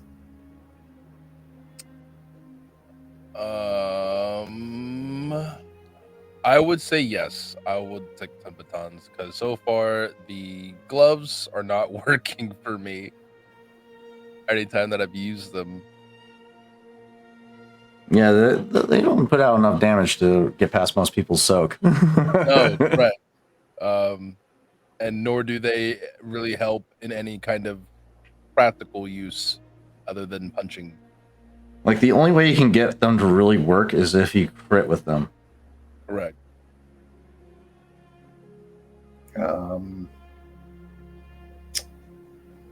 Would they? I don't have this on hand, but me thinking for Oho, would they have any type of cloaking technology available? Not at this level. This is just general armory access. You want cloaking gear, you're probably gonna have to go through Killbolt in order to get that clearance. Did I hear that Oho is now sans a sniper? Oh yeah, he is down a sniper rifle. Yeah. Would I potentially be able to replace with a Imperial equivalent? Absolutely. Very special sniper rifle too, because it was a sniper rifle that was kind of like Chirrut Imwis. It was like it looked like a bow staff. Mm. Yeah, I don't think I'll be able to help you there, but I can definitely help you kill people very far away. Yeah, I mean, resources. Yeah, you could get another light repeating blaster or heavy blaster rifle, one of the two. Probably heavy for maximum damage and range. They're both. Well, if that's what it's going to end up being, honestly, Chad would probably just give him his issue. Because I mean- I'm not going to be using it. Raw has a heavy repeating blaster rifle with that's max long range. I've been meaning to talk about that. That's supposed to be used with a tripod, by the way. Ah, That bitch is huge. You're Yeah. just walking around with that thing slung on your back. I also have 5 brawn. I'm Are you- pretty You are big. capable. You are capable of carrying it, but it is a bitch to fucking fire and Are you telling deploy. me that you have a blaster that functions off of the gunnery skill? Yes. Because you should just plop that down and tell Chav to go to town. But he Because doesn't My have a gunnery tripod is- for it. He is the tripod. I will ask for one right now. We're in the place. Telling me This that I is true. can't get a tripod. This is very true. You definitely could get a tripod from the quartermaster. Yeah, that Ask and ye shall receive. we've been using that fucking blaster in the wrong context for I've so literally fucking long. been just going Rambo with that thing. So Legitimately, that's what's been holding me back is Chav's brawn rating because his gunnery skill is way better than his ranged heavy or his ranged light already. But I can't carry the shit that functions off of it. Yeah, without the tripod, you are affected by the cumbersome 5, which you already have the ability to negate that as is. But with the tripod, it disables that and allows anybody to utilize the heavy repeating blast rifle. Not rifle, heavy repeating blaster, because it's a fucking turret. You just went straight Master Chief with this thing and just. essentially, anytime he's used it, that's essentially what he's been doing. Just screams they drew first blood. Correct. Or Multi-kill. blood throne. Massacre. Tripod, also a welding rod, if there is one here at this location. Oh yeah, Could you get can over- probably get equipment and stuff here, right? Yeah, any type of equipment that you need, climbing gear, fucking survival equipment. Well, I suppose that this is the point in time that I will share what you shared with me privately. That I don't think that we're going to need too much climbing equipment, since they have available for requisition not 1 but 2 Nen Carvon R444 Imperial Sky Swoopers AKA hang gliders. With guns. with guns. Oh, for the audience, here's the context of what Raw's been carrying on his fucking back. Yeah, what's Yeah. the problem? Just got a big back. casually carrying this bitch. Just chilling. Just chilling. That's fucking crazy. But yeah, 2 hang gliders with blaster attachments. Pretty cool. Pretty cool stuff. You know Yeah. what? I'm jumping on the bandwagon. Are there training weights here? Yeah. What's the rarity on those? Hang on. Oh, okay. I was about to say I could pull them up. I already have it. I'm already looking. What is it? Training weights. What's the rarity? 3 3? worth 100 credits. Would this be? Hey, stormtroopers got to train. They do. But would that? You know what? Yeah, they would have some modular pads for troopers to be able to do like weighted vest training and whatnot. So yeah, you can get a vest with modular pockets that you can fill with weighted pucks essentially to increase the load that you carry to help train. Go on wrists and ankles, perchance? No, because this is more designed for training soldiers to be able to carry heavy equipment on their torso because it's because the nature of their gear. That's fair. So it's more centralized on the core. So bulky. Fuck. Yeah, I'll grab a thing of that as well. Training weights.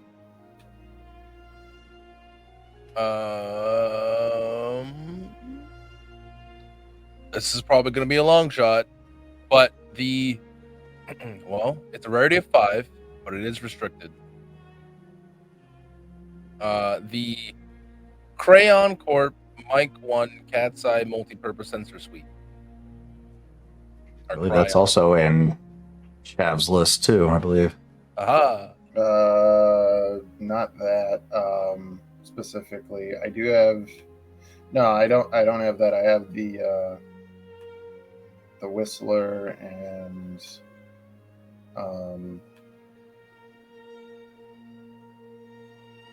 yeah, no, I have the like sneaky stuff that I have is the Whistler and the credit cleaner.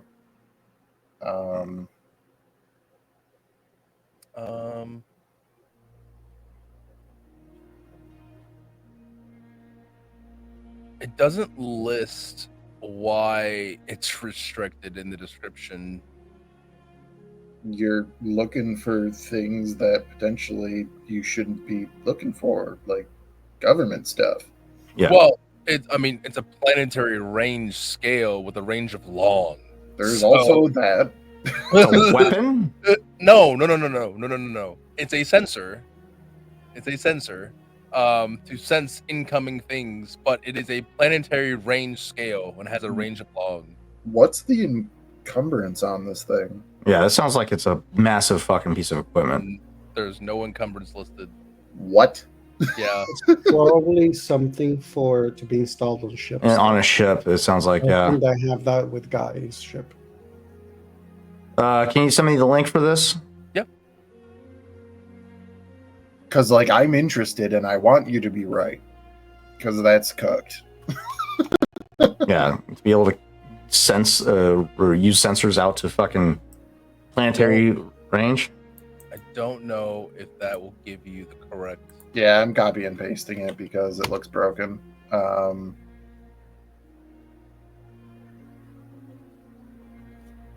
my god, it doesn't. It's a sensor suite. Oh, so yeah, you're supposed to use it to upgrade your ship scanners. And if he doesn't have it, I'm sure he has a fancy little database back there behind his desk that definitely has a list somewhere.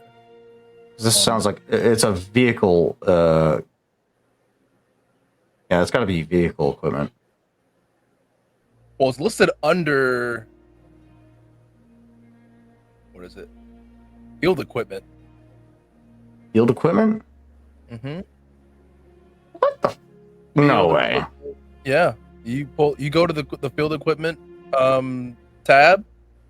It's there. Yeah, but field equipment doesn't also includes things like those energy barriers that were in Clone Wars, where you basically have the base and you activate the thing and it just creates the dome. Yeah. Like that's also field equipment, but that's not something you carry. That's mounted to a vehicle. So this looks like it's a planetary vehicle piece of equipment. Yeah, the Well, source book that this is coming from under field equipment, it is also listed next to the Commander. 1.4 FDP tower light anti-vehicle battery, as well as the Alderon Motors heat sink power generator. Yeah, this shit's Never attached to a mind. vehicle. Never Val mind. would like to carry that on his back. That's what- Again, I mean, Right. Well, wait. If we get a tripod for the turret, then his back is freed up. So this should. Back is free. For what? I wouldn't need to carry. A you guys gun. are wild. Yeah. So yeah, that's not something that's gonna be available. Yes. No, Just put it on top of the VCX. You could potentially. Okay. Otherwise, the rest of the gear has been fulfilled. Still in process with the whole trying to get the blaster crates fixed. But go ahead. Permission that our two friends, as well as the two friends who are not here, have the right to add to this requisition list anytime before the next session. If something that they think of comes up, That's fair. Yeah. then I'm done. So- yeah. If you guys have anything that you could potentially acquire through the means of the Empire, feel free to message me. But other than that, let's go ahead and progress the story along. Yep. What? Okay. there's more. You guys,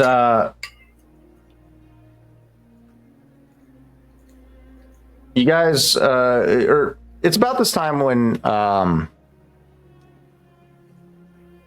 you're still sitting with not deck officer. What is his title? Officer Talani, the quartermaster, who's still he's kind of been dismissive at this point, with all the griefing that you've given him in regards to getting the crates switched out, or at least half of the contents of the crate switched out for operational gear. At this point, Chav has had enough, and Chav calls Killbolt. And by this point, also Rawl and Oho have arrived, and you contact Killbolt in this moment, and he the other end of the comlink opens up. I don't know why it does that. That's funny. But Killbolt answers. Yeah. Yes, you can. I'm trying to expedite a amendment to the requisition order you put through for the shuttle. And what is this amendment? Well, if I understand the need to try to keep so much firepower out of rebel hands. However, if I show up with a crate full of defective blaster rifles, it's going to raise some suspicion. So, motion to adjust from a dozen inert blaster rifles to 6 functional blaster rifles, as well as 6 not inert but in need of repair, or possibly broken beyond repair, blaster rifles. And which quartermaster are you speaking with at this time? That would be Quartermaster Officer Tulani, Can you hear who me? is trying very hard to go through the proper channels, but I got a mission to get on. Can you hear me at this time? Click button. Go ahead. Officer Tulani, you have clearance on my authority to fulfill the needs of Agent Lancer to whatever he deems necessary. Officer Tulani looks at you, and then to the comlink, and yes, sir. His needs will be fulfilled on your order, sir. Thank you And- for your time, officer. Thank you for your time, Agent. Anything else I can help you with? I mean, if you're going to lunch, I would take a Bantha burger or two. Just a little famished. Actually, Raw would probably speak up to Chav, not into his comms, but to Chav. Are there any restricted areas for like more top secret equipment we might get our hands on for this mission? I don't know. What are you looking for? Oh shit! You know what? That's actually good. Hey, so I think it's above the wonderful Office Tulaney's jurisdiction here, but potentially for helping out with stealth infiltration type missions that would assist in our cause here. Was looking for something that you're very familiar with, cloaking tech of any kind of the personal variety rather than the starship or beyond variety. Is there a reason Roll needs another set of cloaking equipment? He already has one set from my scans. It's not for me. You must ask. There are actually 2 or more people that generally are working through with this team here. So, if available, whatever the Empire can spare for a lowly agent like myself would definitely enhance any sort of abilities that we already possess.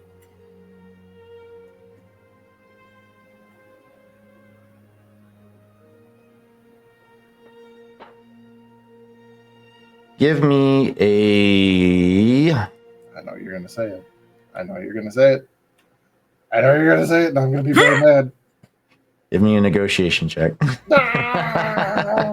No. Surprisingly enough, average difficulty. I don't. I'll give you a Gentlemen, boost may I- dice. Ooh, I'll take a boost die. 2 failures, 1 threat to beat. Gentlemen, may I? Sure. I think By all we're kind of means. getting to that time anyway, so hell yeah. Upshift, that's what I want. Hiya!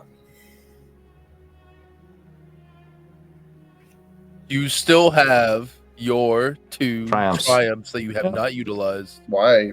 I mean, I can just because. Is this the last roll of the night, Tarzan? Just about. I'll use them. All right. You succeed the check. You hear. I know that I am asking this of the stealth master on the ISB. You hear a pained groan as he can he kind of comes to this gets the sense that you are trying to bleed them dry of any tech and equipment as much as possible to what they'll allow you to get away with. And I mean, it's precisely that. What are they going to let me take? Not that I'm trying to turn the screw and take, but like, if you're handing it out, I'm going to take it. right. If it's going to help me, I'm going to take it. I mean, do we need to reiterate the perspective of where you're putting us right now? You can hear some rustling going on the other end of the comms as he speaks up, and you can hear his mask being handled. I'll meet you by your ship. I'll be there at 5. 10 for 5x5. Reading you clear. Over and out.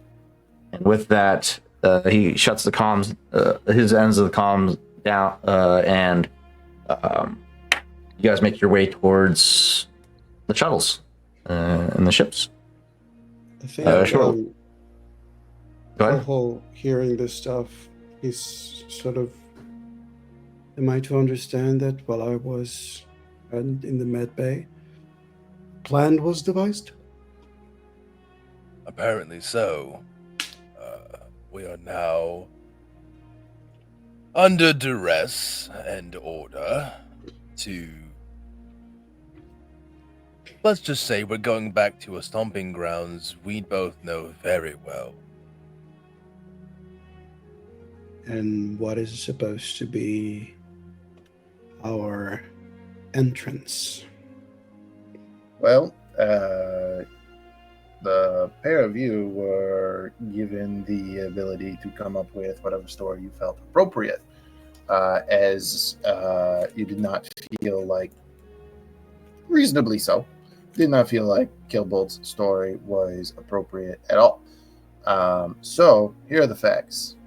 We three flying into Rebel Base on a commandeered Imperial shuttle with a boatload of Imperial hardware. And it is our objective to steer the rebel cause into helping and eventually freeing the planet of Nothuin from Admiral Tazen. Now, the how as to explain you two and your whereabouts for the past however many cycles between your last contact and now is up to you. Whatever makes sense, and I will support.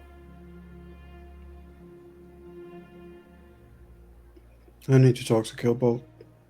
And Oho just starts walking towards ship. This is going to go over well. Chad's going to turn, look at Officer Tulani, go, Tulani, thank you for your time. And you should really get someone to look at how you store those coils. Like, that's just atrocious. And please. He just lifts his data pad and goes back to scrolling. Of course he does. He's on Instagram. The three of you make your way to the Sith transport, the Mandalorian fighter, and the VCX.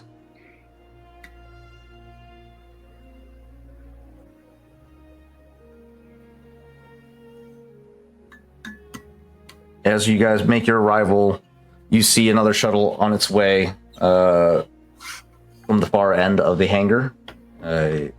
Aboard it is Killbolt himself and himself alone. No entourage, just a pack at his in the passenger side of the front of the grab sled, and he pulls up, dismounts the vessel, and makes his approach with the bag shouldered.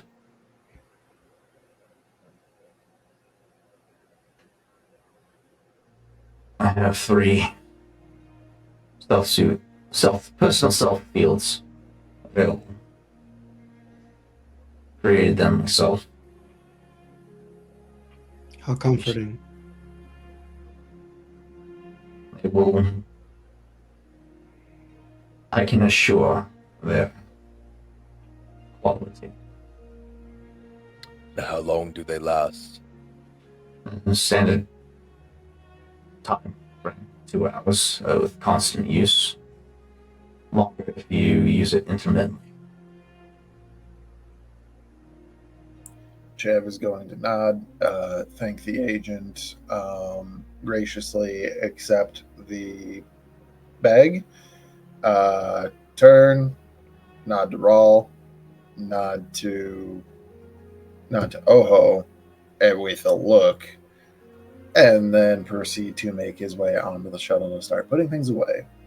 As you take the bag, you'll notice that it is a little heavier than just only 3 stealth field generators. So while I'm putting things away, I'm going to figure out why it's so damn heavy.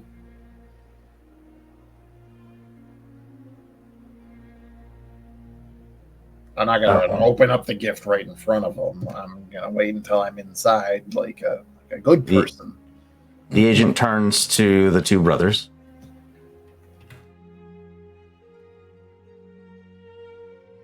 Time is running out. Do you have a plan to bring yourselves back into the fold with the rebels? Why don't you let us handle that?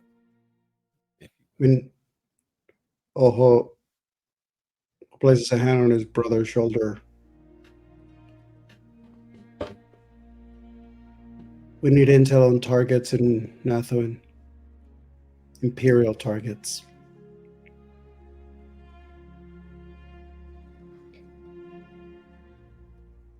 We need something like a transaction where gear, ammo, resources are being passed or delivered to the Empire while they are running their tasks in Nathuin, so that our arrival is not just simply some sort of free delivery, but we actually take action and make an impact. The more we can make a dent on the Empire upon our arrival, the better will be our chances. For the rebels will not think lightly to dismiss people who have already helped diminish some of the actions of the Nathuin Empire. For the record, I don't believe that our first destination is Nathuin, as there is currently a blockade around that planet. I believe that we are going to a rebel Replace base. Nathuin with any other location. We're not. I don't even know. Nathuin's Going to just Hoth. near Hoth. We're not going to Hoth, though, right? Or are we going to Hoth? We're going to Hoth. Is where we're headed first. Because Northwind's like you said, it's blockaded. We can't approach. Otherwise You we're haven't been gonna- given a destination yet. Okay. You so just it's wherever. Rawl and Noho know of a rebel base long ago on Hoth. If that is the case, if we don't have a destination yet, then I'll scratch all of that and start with asking Kilbold, do you have a destination for us? Kilbold at this point has taken a more relaxed stance, arms crossed behind his back, wide stance, feet about shoulder width apart, as he looks over the two of you.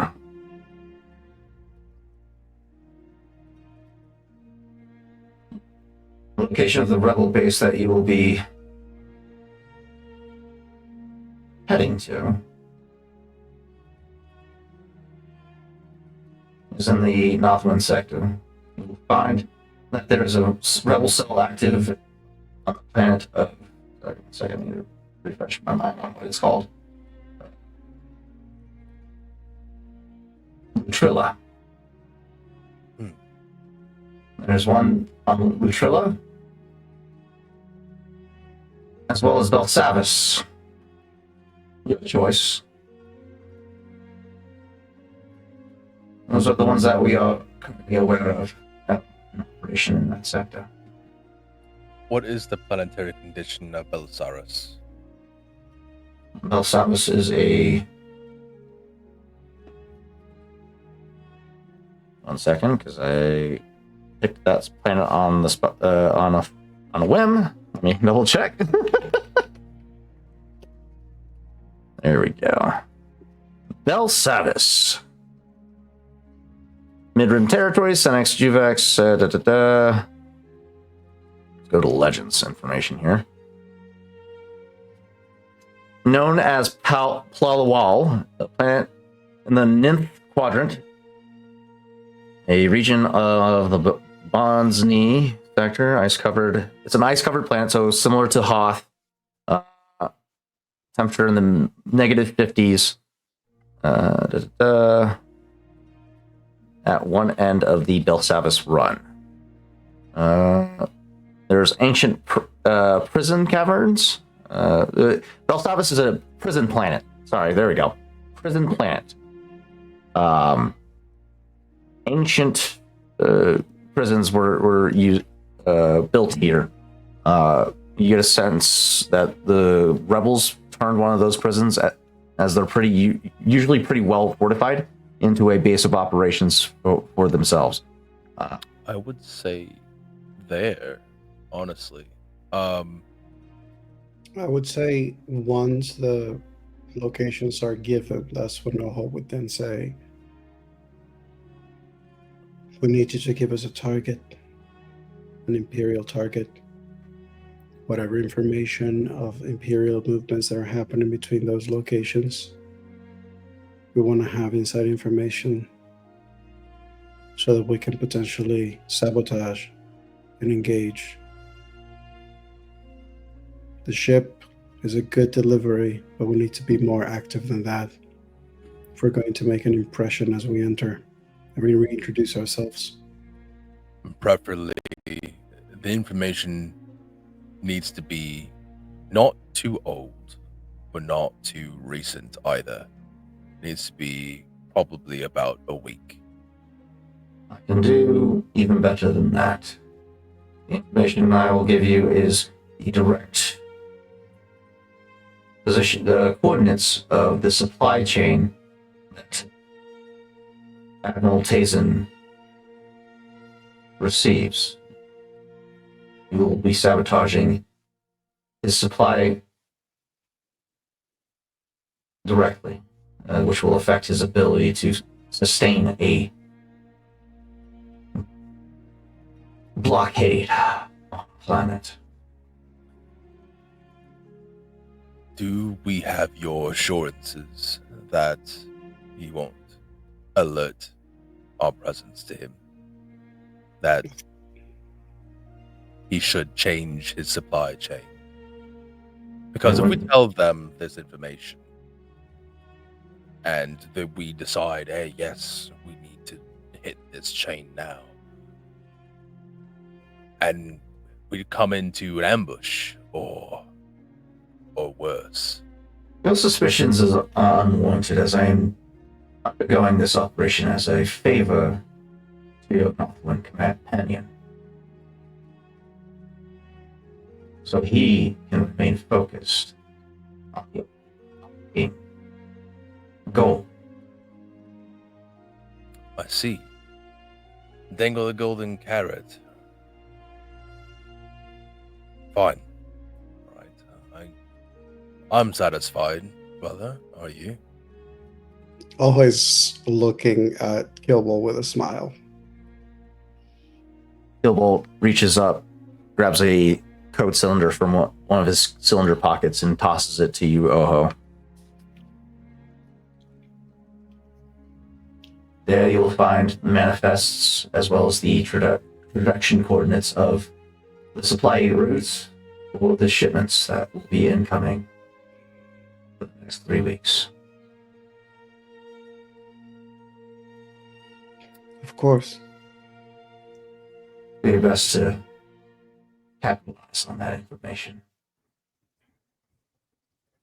It'd also be best for you to stop pretending. You call this a favor. But the truth of the matter is that if you didn't need us or Chav, you wouldn't be doing this just for a favor. Your resources may be grand, but you also have shortcomings and blind spots. And that's why you can't afford losing us. So don't try to make us think that you are doing this for us. You need this to happen as well. And let's not forget that you are attempting a grand thing here. And you don't know exactly who you can trust. What better person to trust than someone you have the screws put to? Am I right?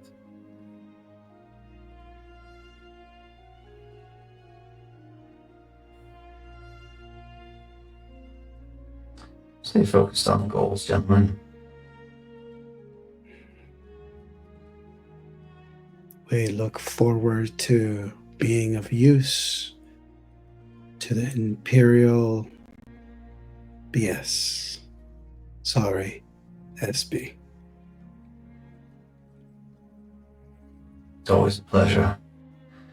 You'll find in that duffel bag not the 3 stealth field generators, but 250,000 credits to supply yourselves with. Safe journeys, gentlemen. I suggest you get on the move quickly. Find us a smaller targets as well. one that we could potentially tackle before we introduce ourselves to the rebels. Something that we can bring to them along with the ship. And yeah, keep your eyes on the com. I'll reach out with potential targets. With that, Doho just goes to the ship. He actually has a moment where, as he passes Chav, he actually goes, "Nice arm." Actually, the first time he's acknowledging it. Yeah, with that, like, Jeff kind of like turns around really quick, see you, and he's, oh yeah, thanks. Hey, hey, there's not just stealth fields in here. There's actually $200,000, 250,000, yeah. I know what I said. 200,000 credits. I will count them.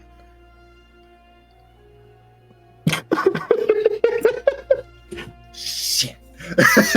You just have the moment of, are you sure that it's 200 still? I counted it quick. Mm-hmm. Agent Lancer, will you be taking the VCX or the Northwind Chimera?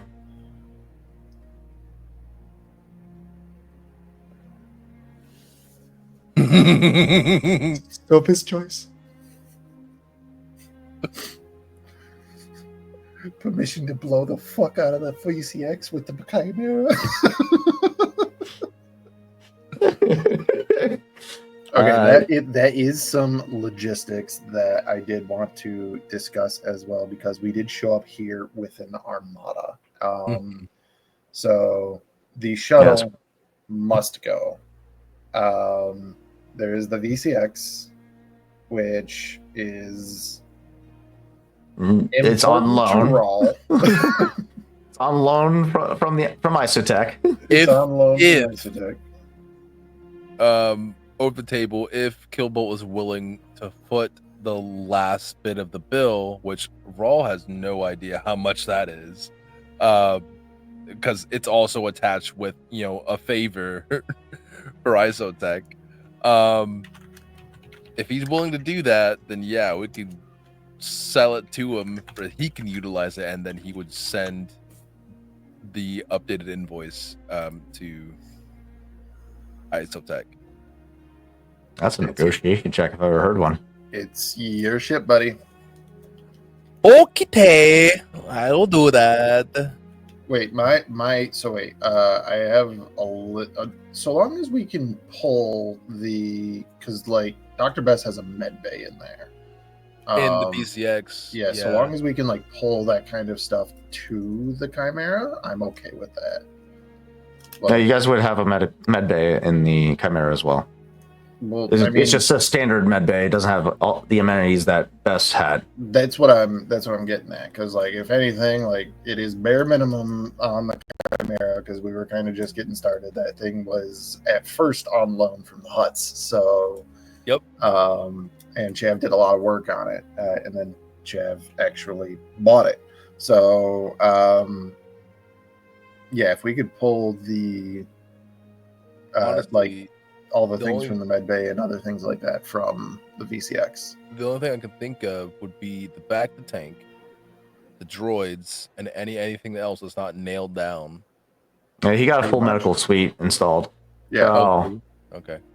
Yeah, if it's not gonna be a quick procedure. It's gonna take some time, but yeah, you guys could have that gear transferred over to the from the VCX to the Northwind. Let's just leave the VCX then. Let's not sell it to him, but let's leave it here for now.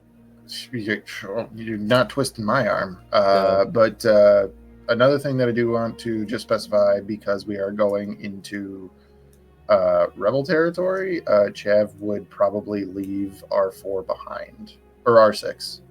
R6? Yeah. As great as he is to have, I don't think that I could sell having an Imperial droid and not having it be a problem. Like showing up with an Imperial ship, we can use that. Having a actual working Imperial droid, and like, if I say, yeah, no, we rewired him. I can't prove that. I don't think Rawl can prove that. I don't think Oho can prove that. No, but if we Um, show up and give them a droid behavior Diagnostic. tag, Yeah. basically like we bring it, but we also say we understand that this droid's probably not going to be for you to trust right away, but it's been helping us. However, if you want to feel more comfortable, here's a behavior Training bolt or restraining bolt. Yeah, basically for them to put it on R6 until they feel they have more, they're comfortable enough with us that you they do. may You guys do do have it. a fuck ton of fucking restraining bolts that you never used. Sure So do. we could I come mean, with that. if we think that that works, then sure. It's risky because there is ISB security protocols in place that could potentially damage the droid if with this interface. But Do also have a brand new droid who just got a bunch of parts. That's true. That I haven't but put like together that's yeah. But my big thing with R6 was that he's not like an astromech droid that was picked up by the Empire. He is a Imperial astromech droid. Correct. Like he's got a uniform, bro. Like Yeah. I mean, we I mean- could repaint him. If and the it's not problem- uncommon for rebels to seize Imperial droids and repurpose them. Correct. Which- Chopper, that's all well and Chopper good. was painted to look like a rebel, like an Imperial droid many times. yeah, and that's all But- well and good, but showing up with one new and being like, no, he's fine. I don't know if I could do that. And Yeah, that's- also, I If- would. I know It's a Kill risk. Bills, and I don't want them to try to fuck with him, and then everybody blows up. Well, from Ojo's perspective, if R6 belongs, it's an Imperial droid that you have, but it's originally Imperial.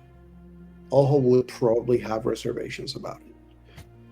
And so it's just a matter of if you feel like you think we may need R6 down the road during this journey. The big thing that R6 had was astrogation. Okay. Like he was. That's something that any and also most droids- slicing, but like, but I feel like those are things that we can find droid. Like if you need to replace him with a different kind of droid, we could. Technically speaking, there's a chance that like the rebels may have a droid that slices and it also does astrogation that we could borrow if we get on their good side.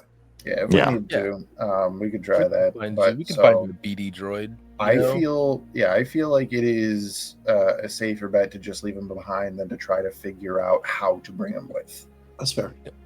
And I'm not particularly attached to him that much anyway. Like he's great, but if it's easier for him to stay behind, that's all well and good. And that's one less droid that Tarzan has to worry about. We still That's have fair. Scuttle.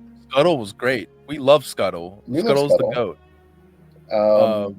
So VCX is staying behind. R6 is staying R6. behind Could stay on the Um, VCX and maintain it while we're gone. potentially. Although he probably would have duties around here. What else are we looking at? So that's the VCX, the Northwest Are we- Lancer, the shuttle. Are we uh, actually even taking Dove and Eco? Nego? I Yeah. invite them. I would. Matt does. I'm for it. At least an invite, not that they have to. It's, I mean, Right. it's quite the task. So we can share with them what we're doing next, and it's up to them whether or not they want to Join ya. get on that joyride, because it is going into like that's taking a political stance. Yeah. pretty much. Next docket would be the M12, the Mando Motor Starfighter.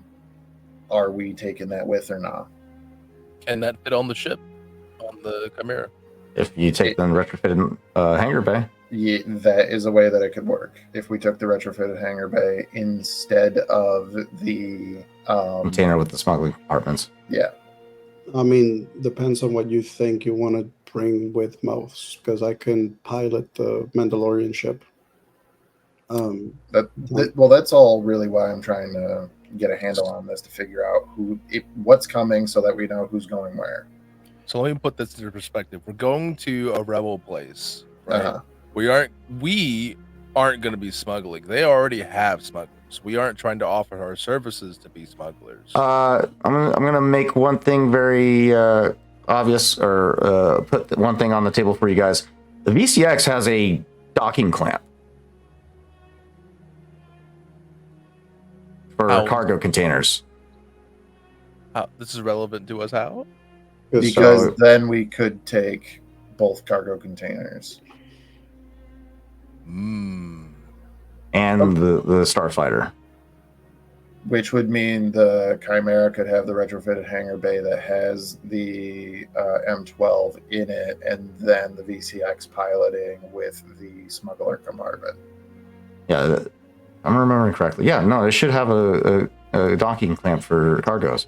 I'll remind us that also that leaves us with, that's 2 ships. We would need a third for the For the- Imperial shuttle. So if you're piloting the Chimera, that means that someone has to pilot the VCX, and then someone has to pilot the Imperial shuttle. Yeah, either way, 3 people are going to be flying 3 different vehicles. Yeah. So with this plan, you could take all 3 vehicles, potentially I mean, you're potentially going to could potentially lose the Sith transport to the rebels for their own devices.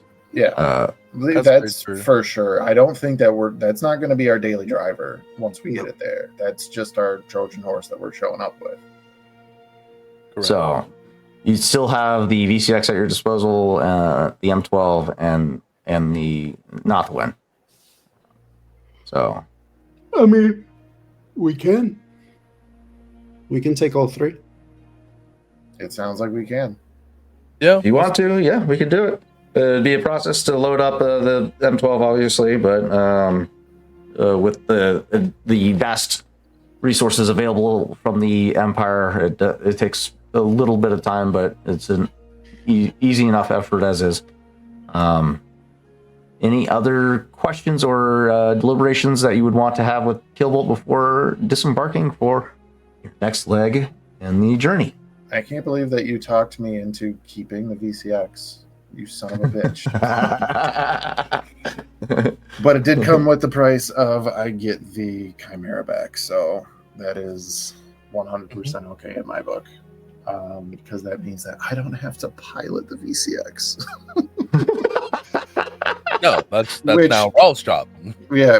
Which, if that's the case, we can leave the med bay on the VCX, and that can just be like, that just stays in the back.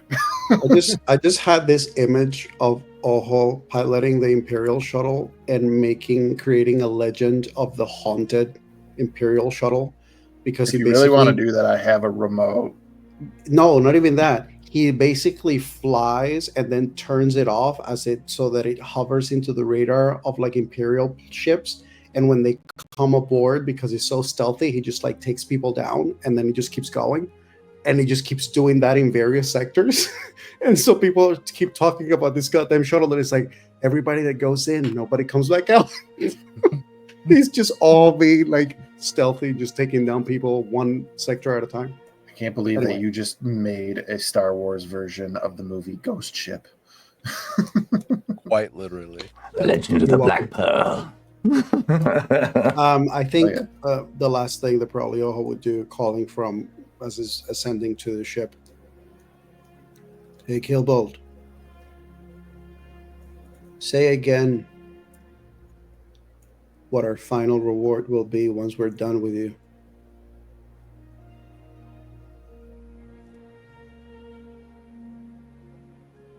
Expunge records.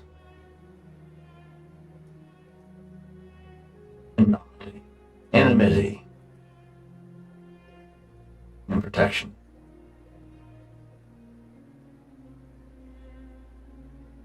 Unsung heroes of the Empire.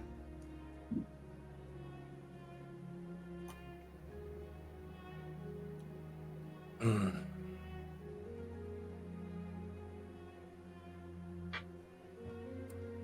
What do you get when all of this is said and done?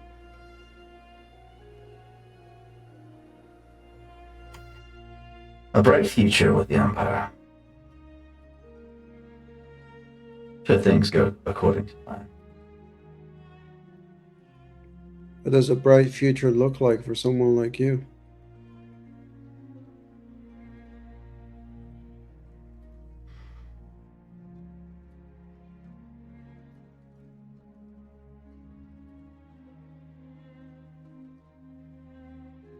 A Watcher title.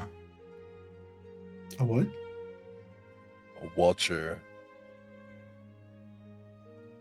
He wants a Watcher title.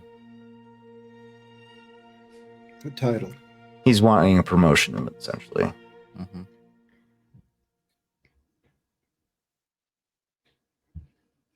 So all of If this for promotion. Chab was outside, he probably he would know exactly what Gilbold is talking about.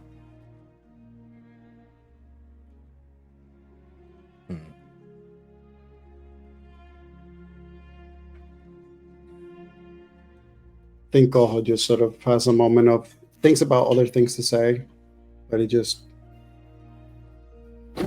what a noble cause, Imperial. And then he just,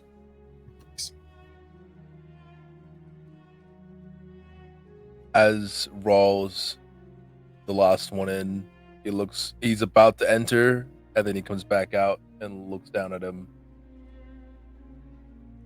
I truly hope we both get what we want. And then enters and pulls up the gangplank.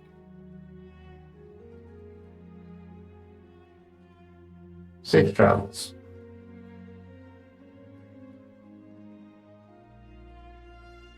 He makes a sharp turn, walks back to his grav sled, and waits as you three ignite the engines of your 3 shuttles and begin your first steps into your journey into the front lines of the rebel war front. How this reintroduction of the 2 brothers that disappeared from the war front years ago, and the Nothwind pilot seeking to free his people from the oppression of Admiral Tazen. All that and more.